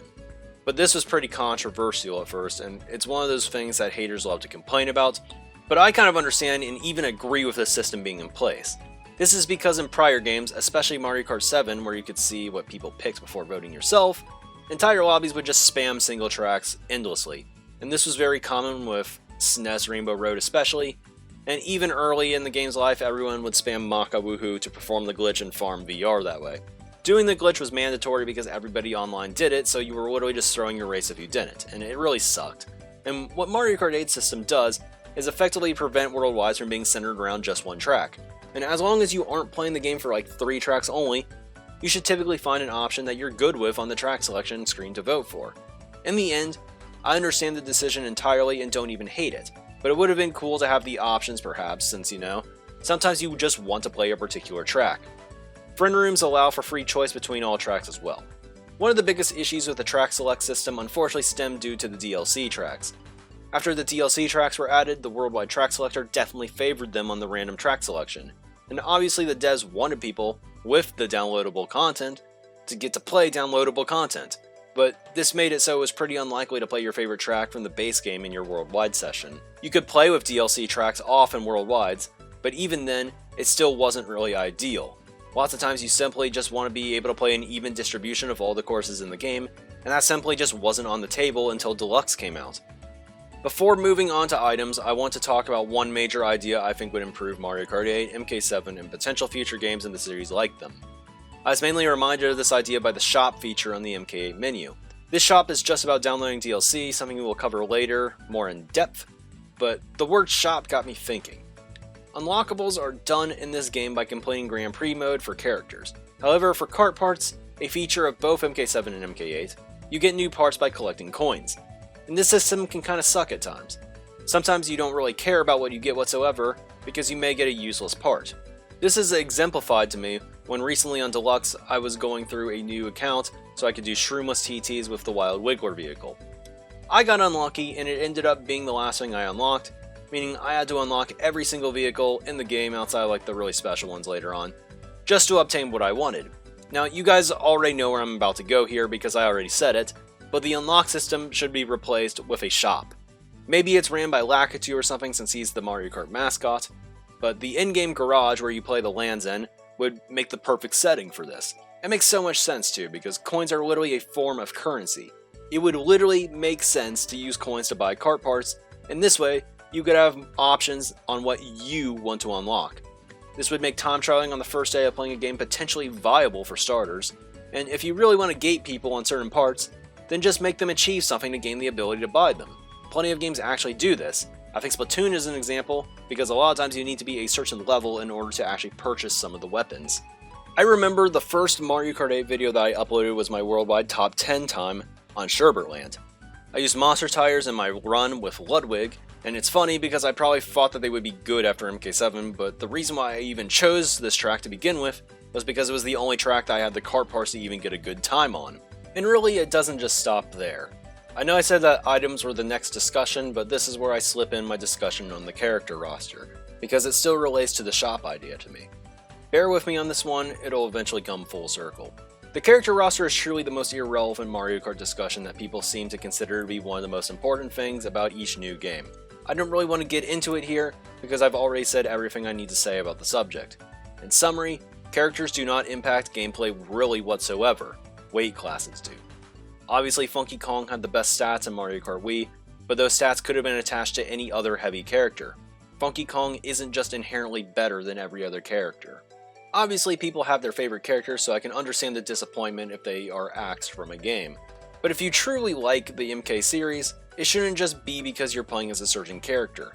It should be because you just like the game and the gameplay. And if your character is not in the game, another one will control just like they would have. Still, I have to judge Mario Kart 8's roster as an aspect of the game, and it is definitely one of the least impactful discussions, but I should still be objective about it. Is it true that it is the worst Mario Kart roster ever? The answer is a resounding no. It's actually one of the best, and you heard me right on that one. And this is because a useless character's presence in the game doesn't really harm you in any way. You can say a character's inclusion is like effectively adding nothing to the game, sure, but my point is that it is not a negative on the game. You don't have to play as them, and nobody is forcing you to do so. At the end of the day, Mario Kart 8 has just as many good characters to use in the game as the games that people claim have good character rosters, and Deluxe has even more quality options, I would say. Average character quality is irrelevant here. Quantity of quality options is what is actually relevant. Here's where the legitimate criticism about the character roster comes in though. It's not that MK8's character roster is bad in comparison to the others, it's bad for what it could have and probably should have been. Typically in the world you expect to see improvement, even if improvement is only positively linear with time rather than exponential. This is likely why people look back and say Mario Kart Double Dash had a great roster. There are less options than the future console entries, but it blew expectations out of the water at the time, and still holds up for its era when comparing it with Mario Kart Wii. When you go up another console generation, there's more room for stuff. This means that the expectation is that the roster grows from more than 24 characters to 30, and when your new characters tend to be what people see as useless additions, it adds insult to injury. People are looking forward to new characters that deserve to be in the game, not characters that they're deciding to debut in the Mario Kart franchise. It ain't over yet. Hot on the heels of those 7 bodacious baddies, it's Baby Rosalina! Next up, we have our second metallic racer, Pink Gold Peach. Despite the complaints about clone characters, I think there's only one reason people complain about them. Artificial scarcity. All the evidence I truly need is in Mario Kart Tour.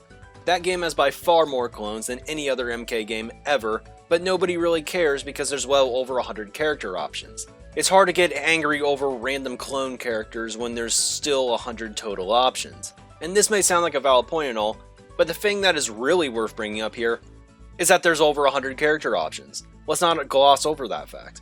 Tour proved to me what I theorized all along, that character development is not really hard for Mario Kart. This is likely because each character controls the same as any other character would, and it makes me think that they could easily have 100 characters in a console game, they've just actively chosen not to. Why would they choose to be lazy for a way more powerful game as opposed to a phone game? And the answer is simple, because having more characters in Mario Kart Tour drives up their revenue. Money is the only motivator, sadly, and though we can't do anything about it, at least we know the truth now. They could easily give us 75 characters if they wanted to. Modeling King Bob-omb on the sports bike may be hard, I get it, but Smash Ultimate created a moveset for Minecraft Steve despite having 80 other characters in the game already. I think they can do it. Having 40 characters in 2021 for a console Mario Kart game is kind of inexcusable, really. So was having 24 characters in 2008, to be honest. We've just been conditioned by the games themselves to think that the limit to what they could do is way lower than what it actually was the entire time. And the second they could profit off of actually having a lot of characters, they did it. It's still worth noting that Mario Kart Tour's roster is secretly pretty lazy. Only about 50 of the characters could truly have a reasonable shot of being in a real game as a normal character, not counting like Blue Yoshi, for example, who's just a skin in MK8, and only about 35 are truly not clone characters. But the 35 total is still way higher than all the main series games. This may be why they were able to do so many characters, because they didn't have to record many more voice lines or do a ton of more animations. The thing is though, I don't really believe that this was particularly hard for them.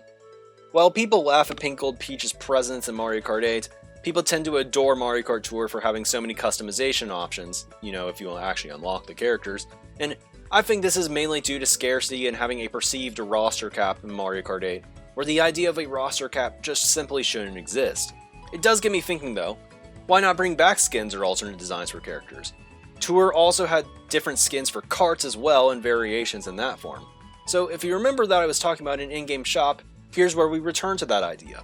Because to me it sounds like a shop would be a reasonable way to make this all work. And it would require a boatload of playtime if you want to get enough coins to unlock everything, but it would incentivize players to play longer, not have to rush to unlock essentials, and it would give you the ability to have alternate skins for characters and vehicles, and I believe the game may actually have more personality online as a result of that. You could also have updates so you could still use the shop even after you buy it all out when new things come in over time. Also, just so it's said, I think the Kooplings are a good addition to the game. As a guy who grew up playing Super Mario World, the greatest Mario game of all time, I always liked them, and they're from the classics. They all have distinguished personalities, so miss me with the Kooplings or clone takes.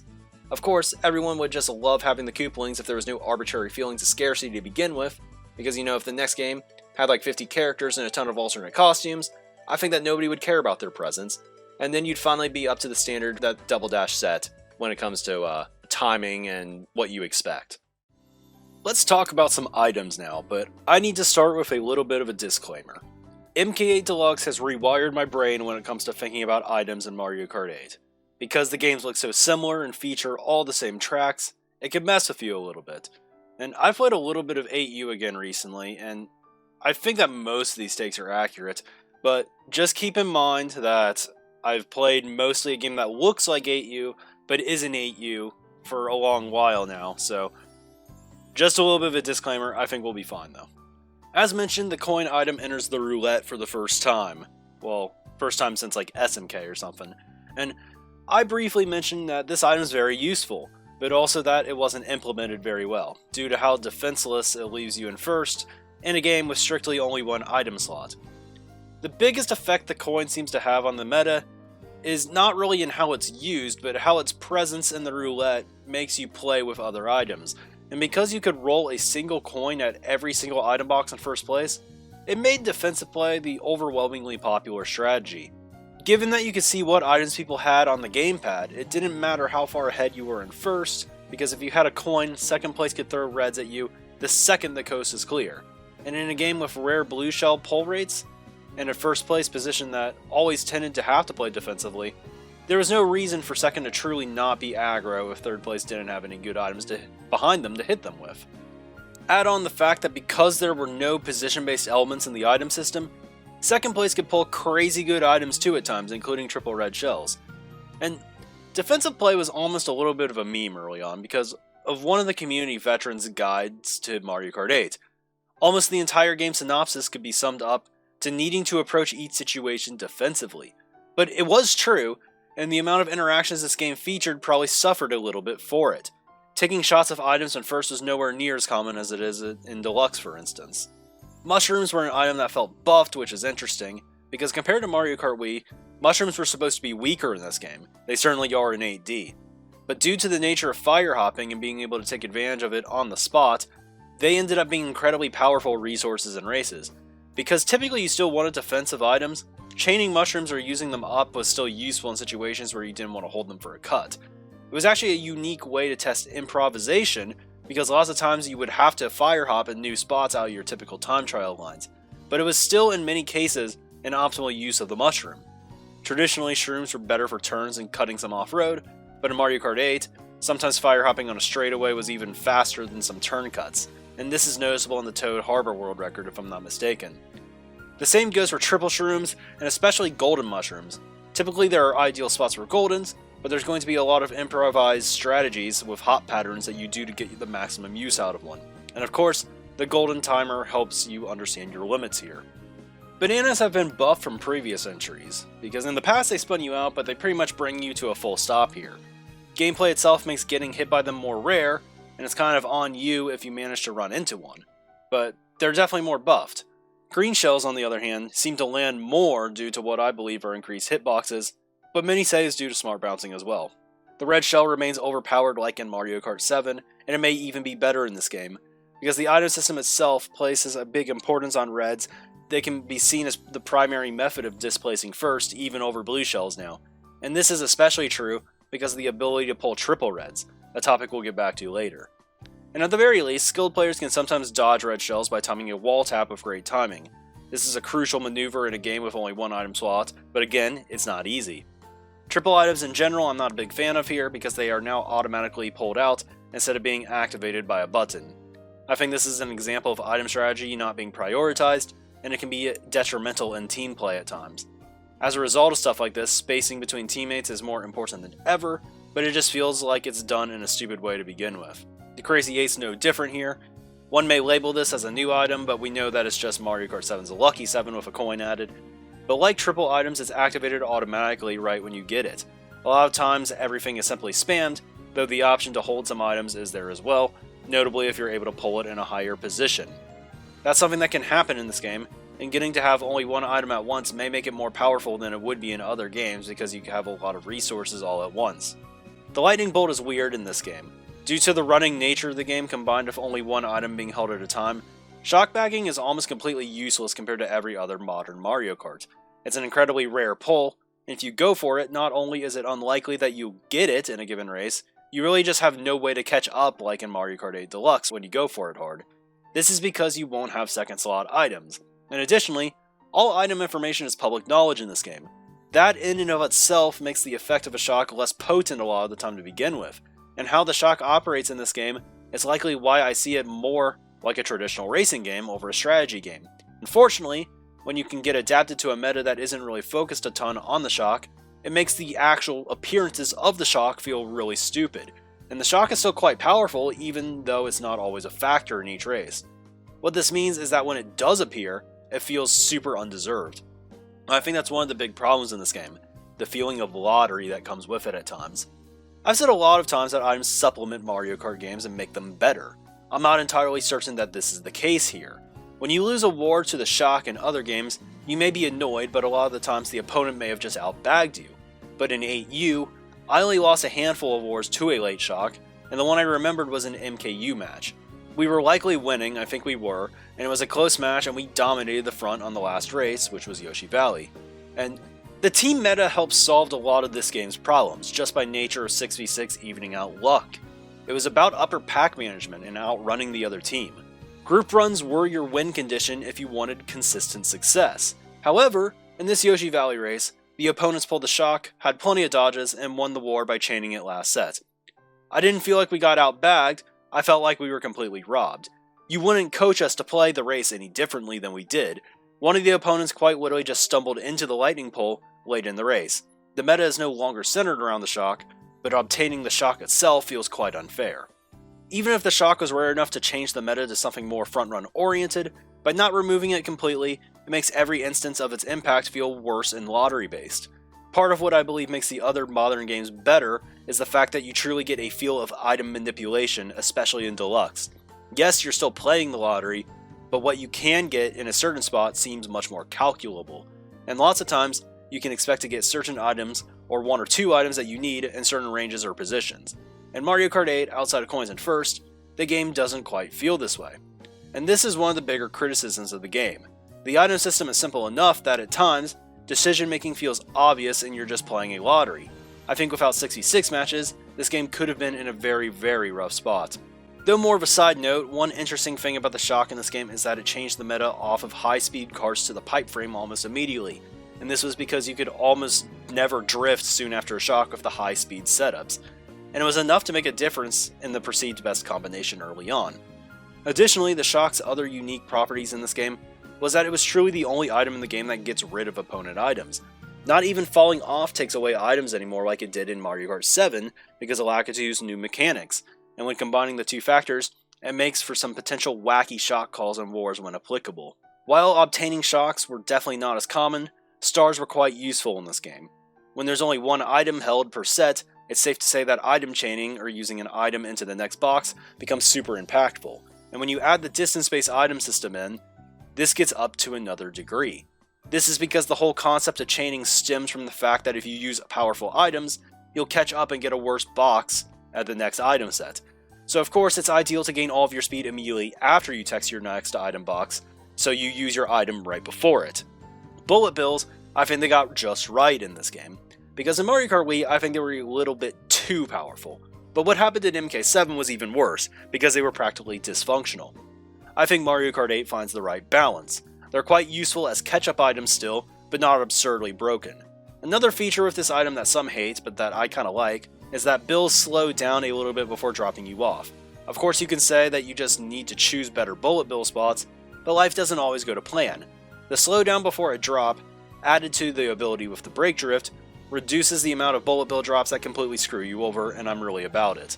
The spiny shell, commonly referred to as the blue shell, is kinda like the shock now when you consider the whole rarity factor. I mentioned that red shells have overtaken it now as the best way to displace first, and that's partially due to a new item's presence, but also just because they made it a point of emphasis to make it less common. Unlike the lightning bolt though, the blue shell was never really an item that was sought out in the higher level metagames. Sure, it could be useful, namely in team matches due to the control that it gives you of the room, but you didn't really go out of your way to obtain it, since it limits your options when you pull it. This makes its rarity something that I believe is more desired as opposed to the shock. Its appearance can be annoying, but it doesn't exist to just be a race-altering item. It can be, but compared to the lightning bolt, its effects are minimal.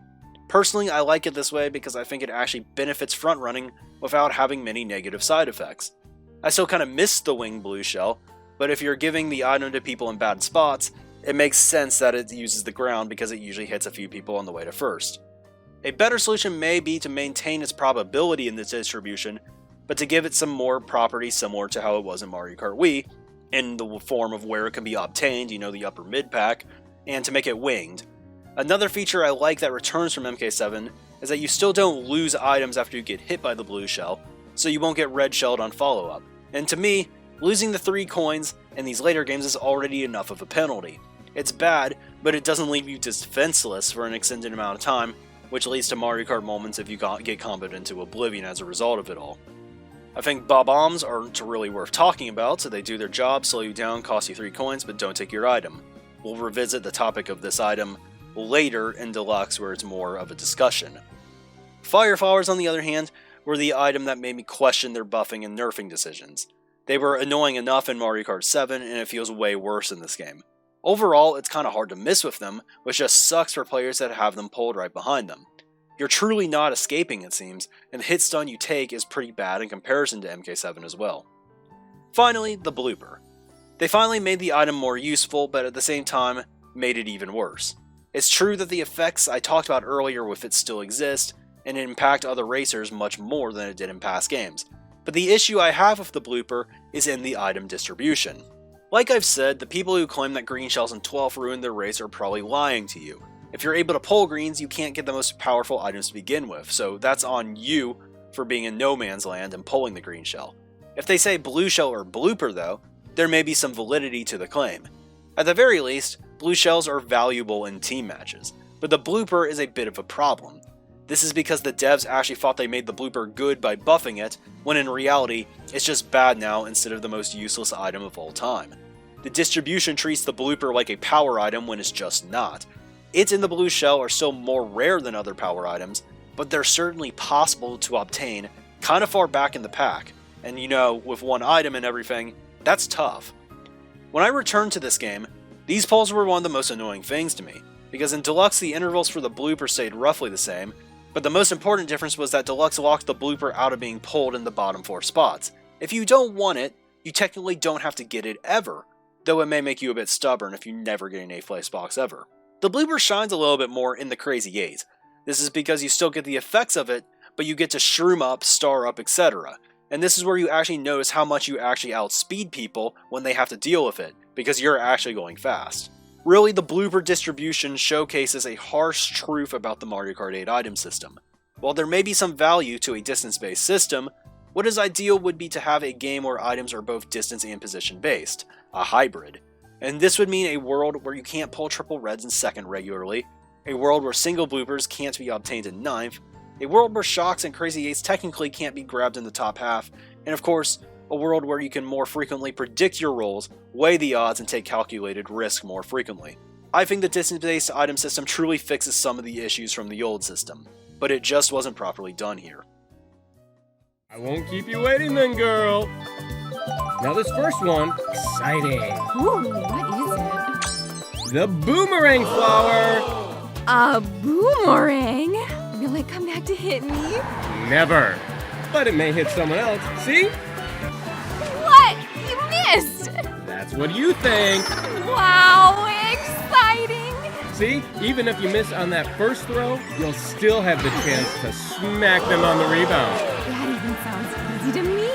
And that's not all. You can throw each boomerang, wait for it, 3 times. What's next? Susie, calm down. Piranha plant! Is this what I think it is? Yes, this time those pesky piranha plants are items. That's exciting! So it'll get all nom nom nom on everything automatically? Exciting, isn't it? Nom nom nom. These clips kind of sum up my thoughts on these items. With the boomerang, you get an interesting concept, but Susie's line, "Wow, that even sounds easy to me," truly encapsulates my thoughts on the boomerang. It feels stupidly hard to miss with one, and when you add this to the buff Fire Flower, this creates a mid-pack that is straight up not fun to manage. Of course, not making the mid-pack broken is still essential in Mario Kart games as a way to help out frontrunners, but I think you have to go with a different approach. In a game with coins and not much flexibility in item usage, these items are actually just race killers and are oftentimes nearly impossible to avoid, and I don't think it even gets much better in Deluxe here. The Piranha Plant as an addition is just meh as well. I don't have any personal grudges against it like with the boomerang, but it feels like Mario Kart 8 truly summed up as an item. It's not that it's no fun or anything, because gaining speed is typically useful in racing games, but as they mentioned, the item is automatic. There's not much strategy involved in it, similar to the Golden Mushroom, but without the golden strats and all of that. Typically you don't mind pulling one, but the ideal strategy is to just use it without much thinking so you can get another box at the next set. It can flip war races if you use one at a convenient time, because it will destroy all your opponents near you. But the thing is, while that's great and all, it's not like you're going to hold one for the situation much really at all, because the item doesn't really give you much flexibility to do anything else or to set yourself up afterwards. And as far as items go, this is one of the less strategic ones that promotes just using it as soon as you get it, since you can't cancel it or anything like that. If you recall, I'm not too big on the new items in Mario Kart Wii or Mario Kart 7 either. I thought a lot of the new items were really annoying attempts to be creative that may have just made the balance of the games worse. However, with the Super Horn, we finally got one that I enjoyed a bit. These items nerf spiny shells even harder and will give you more incentive to run in first place. They linger so long that they're great for keeping opponents away as well.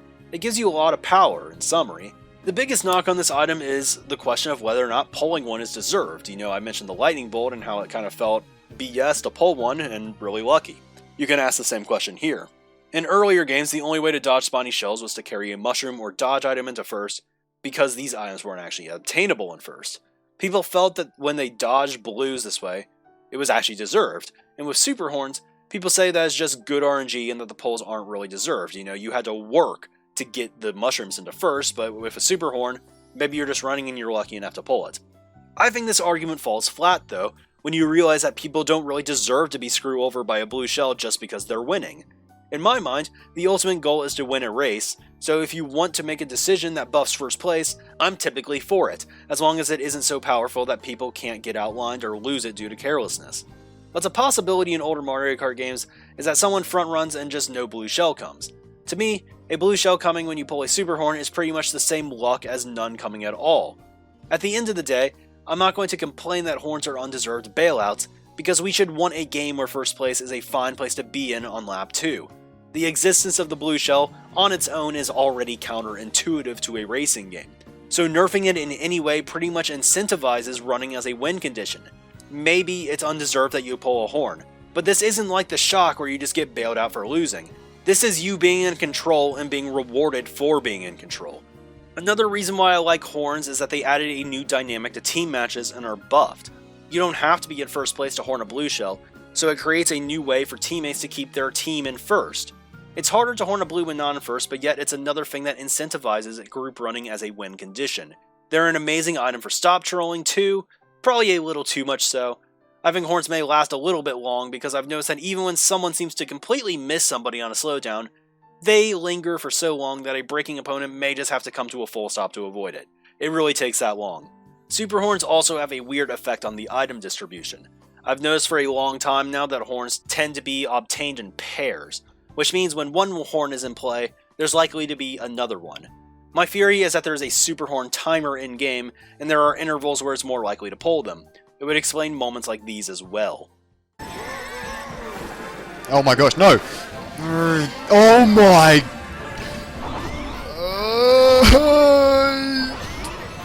What the fuck was that? 5 horns at once. 5 fucking horns. Are you serious?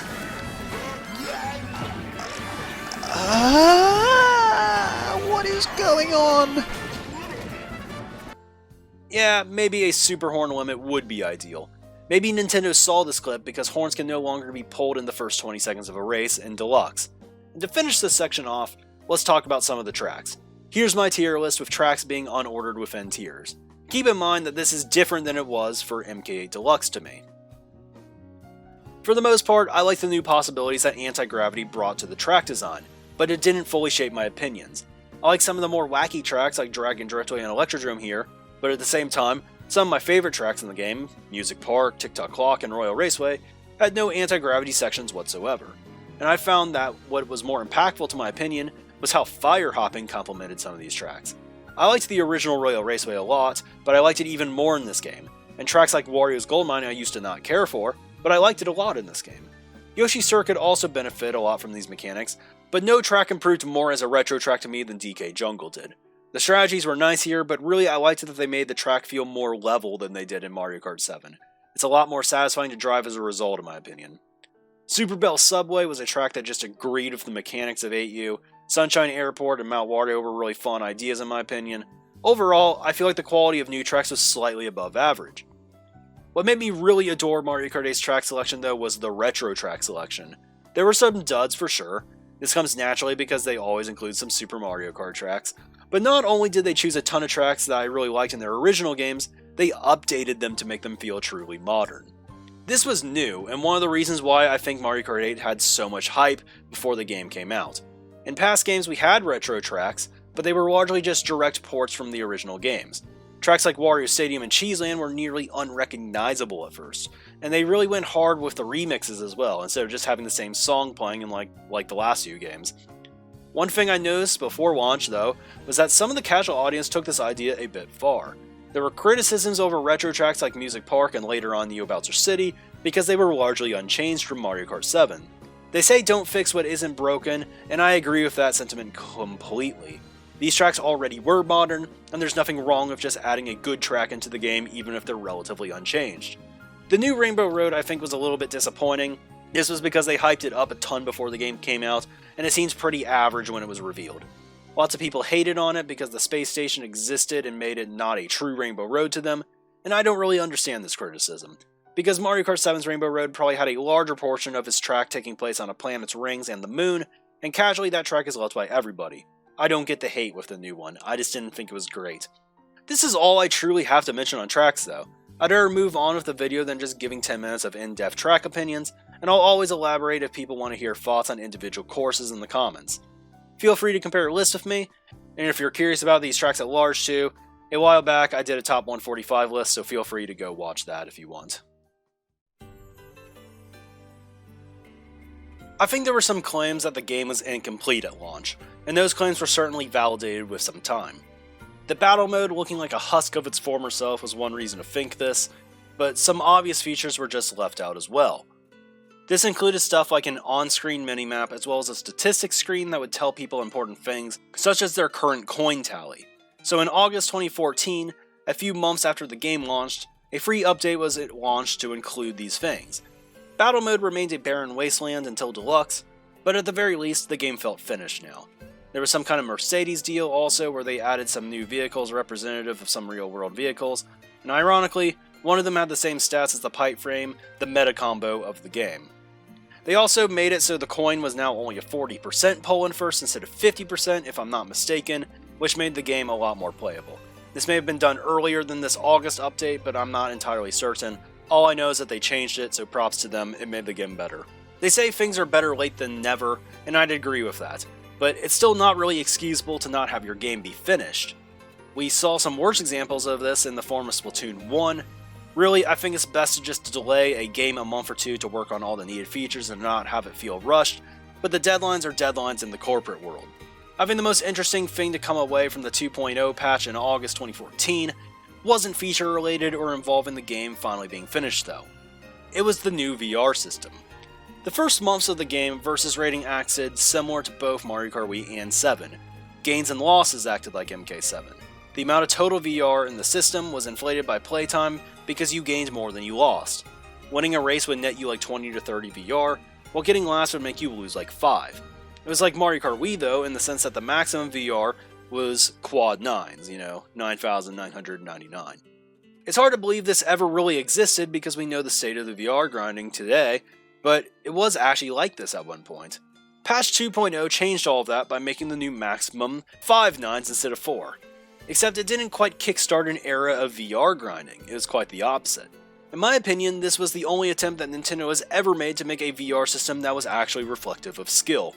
VR not being an accurate measure of skill was always a criticism of the system in the past, but when the world was given what they demanded, they ended up deciding that they didn't like it. Patch 2.0's VR system was truly revealing a harsh reality to lots of players. They weren't that good. In a way, it was kind of genius. Everyone plays a little bit of Worldwides before the patch, the dedicated players will naturally be the ones that get to the original max, and that way you have a somewhat accurate range of players since most casual players aren't going to get the max VR in 3 months. Then when everyone has a starting value, much like in our lounge system, you unleash the new system that is more akin to ELO or even MMR. I tried looking back at old Worldwides for details, but I couldn't find a ton because this VR system was only left in place for a week or two, so I'll go off of memory. I'm not certain if it was truly a net zero system, as in, there's an even amount of VR that is gained and lost on each race. But it was much closer in this window of time. Many people said that the system actually took away more VR than it gave, but I think this is probably an embellishment. I'm not saying it was impossible that this was the case, but I think the reality is that when people are used to getting a participation award for years, a system that makes you work for your gains feels unfair and forgiving just by comparison. It's also possible that people really hate the feeling of not progressing, or simply going backwards. There was a large quantity of players who reached the original max and lost VR after the new update because they simply couldn't get good enough results to maintain 10,000 VR anymore. For the VR grinding community, this update was likely to be confusing. This is because it made the VR cap the same as it was in Mario Kart 7 with a caveat. Just because the cap was the same didn't mean this cap was going to be reached by anybody at all.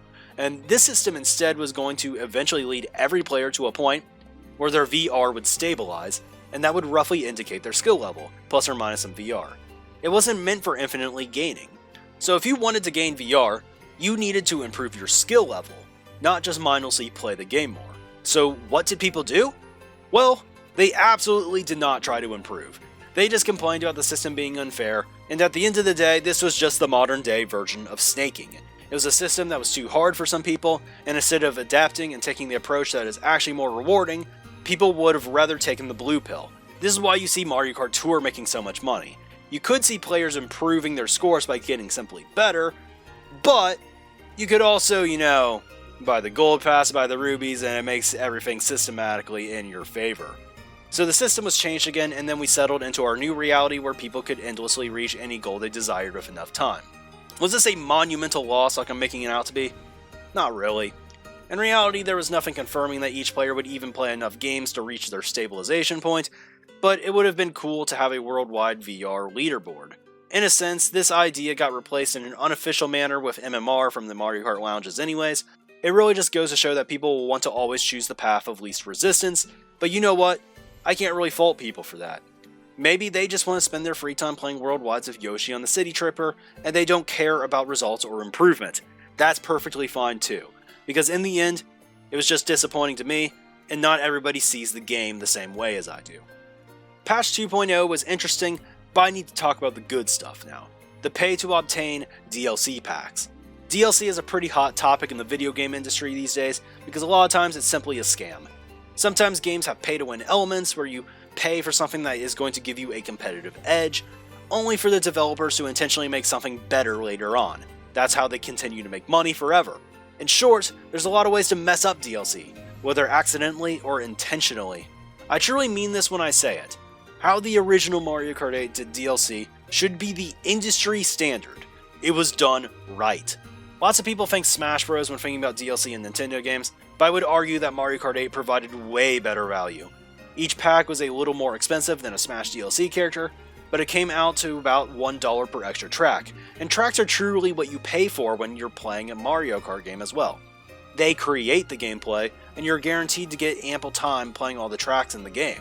The DLC doesn't need to be specifically tailored to your tastes in order to get the best value out of it.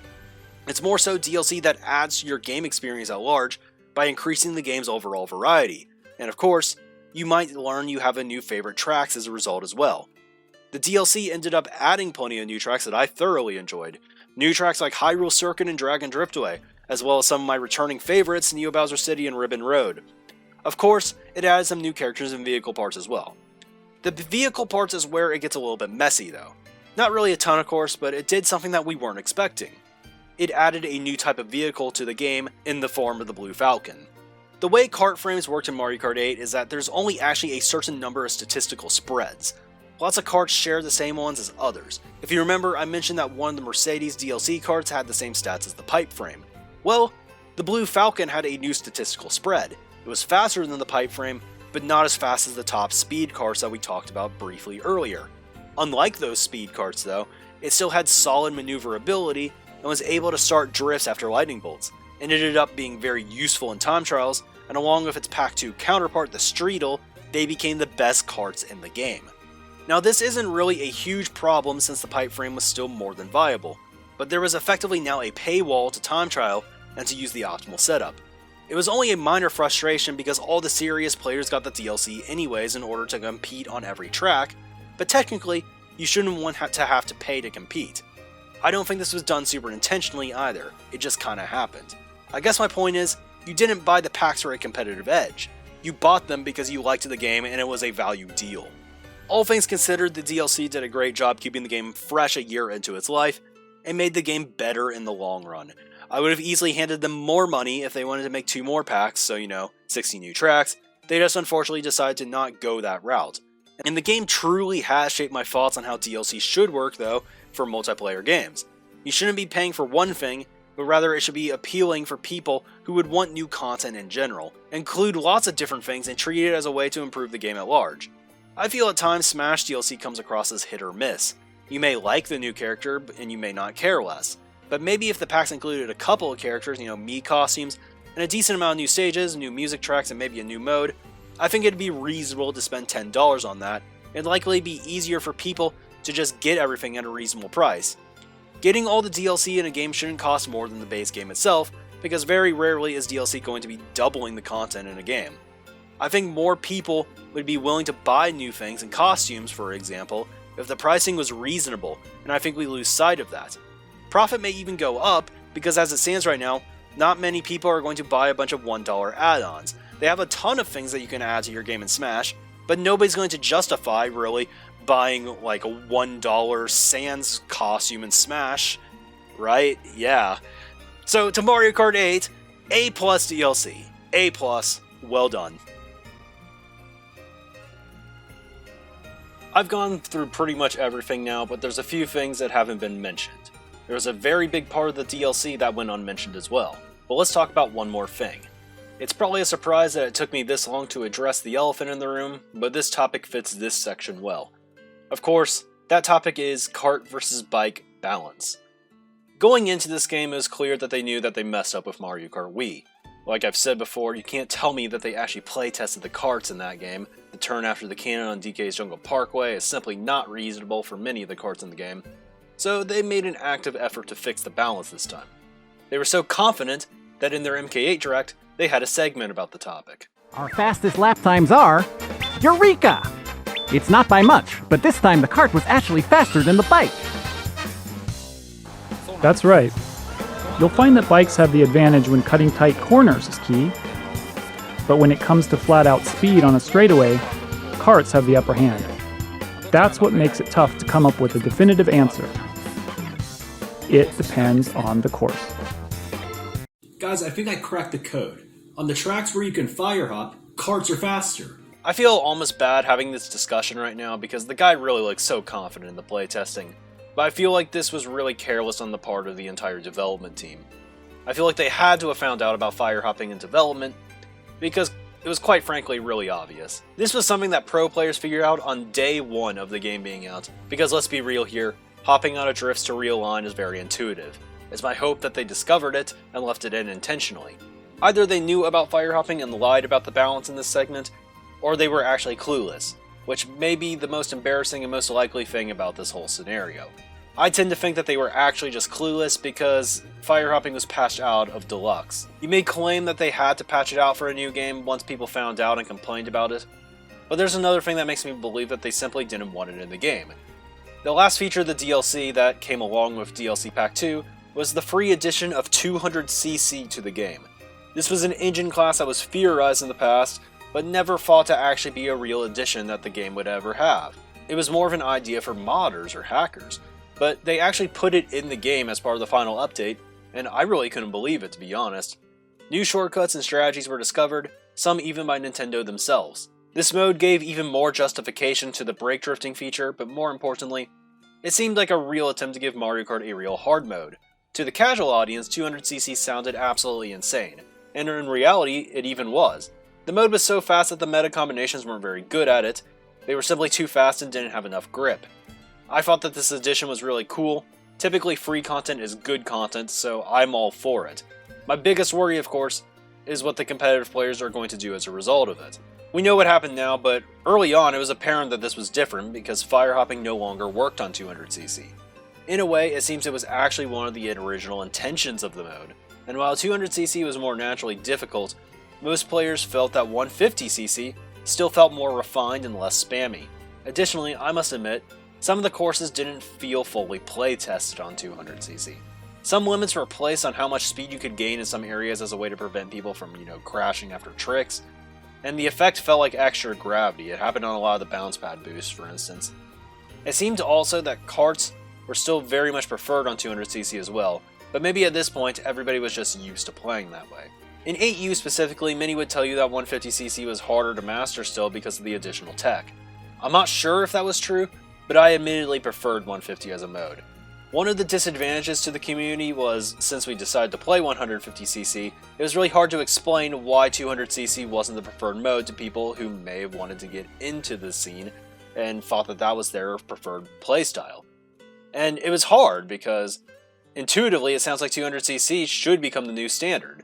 Despite the drama though, the community ultimately stuck with 150 as the main mode, but 200cc became a worthy addition to the game that had a solid player base of its own. And even in Deluxe, it still remained this way. It's hard to really envision a future Mario Kart title that doesn't have it now since it was introduced. 200cc did make it clear to us that Nintendo likely was not about fire hopping. What many people saw as the defining feature of the game was not present in the flashy new mode. This may have been where the 200cc versus fire hopping debate ended if the timeline continued as normal, but something strange happened to me and everybody watching this video. We were once part of a world where new Mario Karts happened roughly every 3 years, but we've now entered a parallel universe and there was a sudden stop in that process. Instead, maybe partially due to the Wii U's failure, they ported Mario Kart 8 to their next console instead of making a new one. MK8 never sold well, and while many haters said it was because the game sucked, to everybody with a brain, it was obviously not the game's fault. This was a splendid move on Nintendo's part that came at the expense of every loyal fan of theirs that bought their crappy Wii U console, as the port that we now know as Deluxe has or will become the best-selling Mario Kart game of all time by the end of this year. But this was truly confusing when it happened. They revealed the Switch in full in a presentation I believe early in 2017, and during it we got a glimpse of MK8 being played, but King Boo was in it. And this was weird because we knew he wasn't in the base game. Eventually we would learn that Deluxe was a port of MK8 that did not have fire hopping or any new tracks at all, and that was incredibly worrying to us, because we weren't actually certain if the game was going to even be better than what we currently had. It's not that fire hopping is some mechanic that is necessary for a Mario Kart to be good, it's just what defines 8U. So seeing Mario Kart 8 without fire hopping was really weird at the time. So to see MK8 being re-released like this, we certainly had questions. Still though, we all would know what would go on to happen, but I'm not going to talk about it all now because there's too much to talk about and we're already really long to the video. So I'll save it for the Mario Kart 8 Deluxe analysis that I'll be releasing in a really long time. Was the game better? Who knows, unless you've been following my opinions outside this video. But at the end of the day, how did Mario Kart 8 do? Well, as much as I enjoyed this game when it came out, a lot did go wrong. And distance-based items, it was an intriguing idea, but I don't think it was fully realized here. A hybrid system with the old position-based system would certainly have been better. Driving tech certainly made the game more interesting to look at, but it didn't necessarily translate to a good competitive strategy game, much like with many of the other MK games. It was relatively boring to watch. While the driving was impressive to pull off at a high level, the game suffers from a lot of repeatability in situations that come off as textbook examples rather than complex scenarios. The execution of skills did not really come close to making up for the high barrier to entry that the game had, and the failing console it was on just did the game zero justice. Controller advantages made playing the game with comfortable controllers an easy avenue for boosting performance, while taking away convenient usage of common techniques for the modern MK such as brake drifting and checking rear view.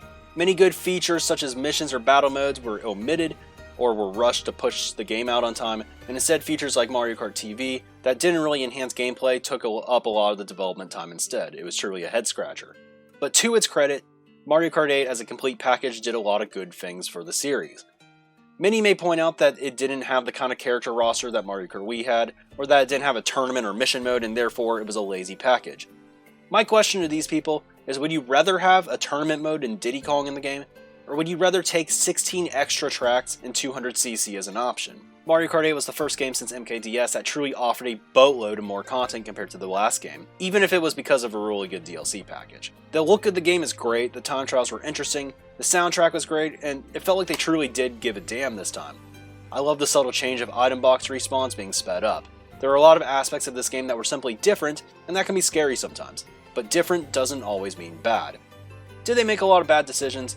Probably, but all things considered, despite being incredibly flawed at times, I see Mario Kart 8 as an ambitious project that did a lot of good things for the MK franchise, and it was more than a game that was worthy of my time for many years. So, that sums it up. Thanks for watching this one, everybody, and as I mentioned, I don't know when my deluxe video will come out. It may be weird coming out while the game is still active, but maybe it won't be.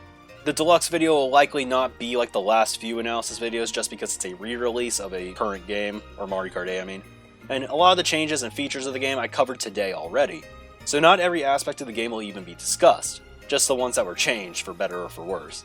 We'll see when I feel like starting that video because this one took a lot of time to begin with, and I really want to focus on other things first. YouTube's just not a priority right now, so this video's release was really just kind of random. I started scripting this episode before the pandemic even started, and just now it's being completed. And that's why there were references in the beginning about Nintendo Directs being a thing of the past, because when I was actually writing this, that's how it appeared to be. I don't plan to rush any more of these videos, no matter how long they take, because while I was referencing my old videos for the creation of this one, I realized I was doing those videos to check them off of a checklist rather than because I was really focused on quality. In the past, my only time to record videos without distractions came pretty rarely, and I would do the scripts, but when I had time to record, I had to rush the process. For both the Wii and 7 videos, I did a single 2-hour recording without breaks on those, and this resulted in me in rushing and making a lot of mistakes, and also getting tired in the process. When I was rewatching, I noticed me starting to breathe heavily in a lot of them as well, and I don't want to repeat that ever again. This is why this video took more than like 2 years to actually release, because I didn't want a repeat of that, and of course the story of the game was also something I wanted to focus on as a little bit of a draw, a little bit of an intro, and to have a background narrative. So if you got this far, I hope you enjoyed that aspect of it, and more importantly, thanks for hearing me out on everything. It definitely took some time, but it was fun to finally take a deep dive and analyze one of the most controversial MK games. But anyways, this is all I have for now. If you want to challenge me on these takes, well, check out my Twitch streams some evenings, the link's in the description. Thanks for watching, and we'll see you on the next one.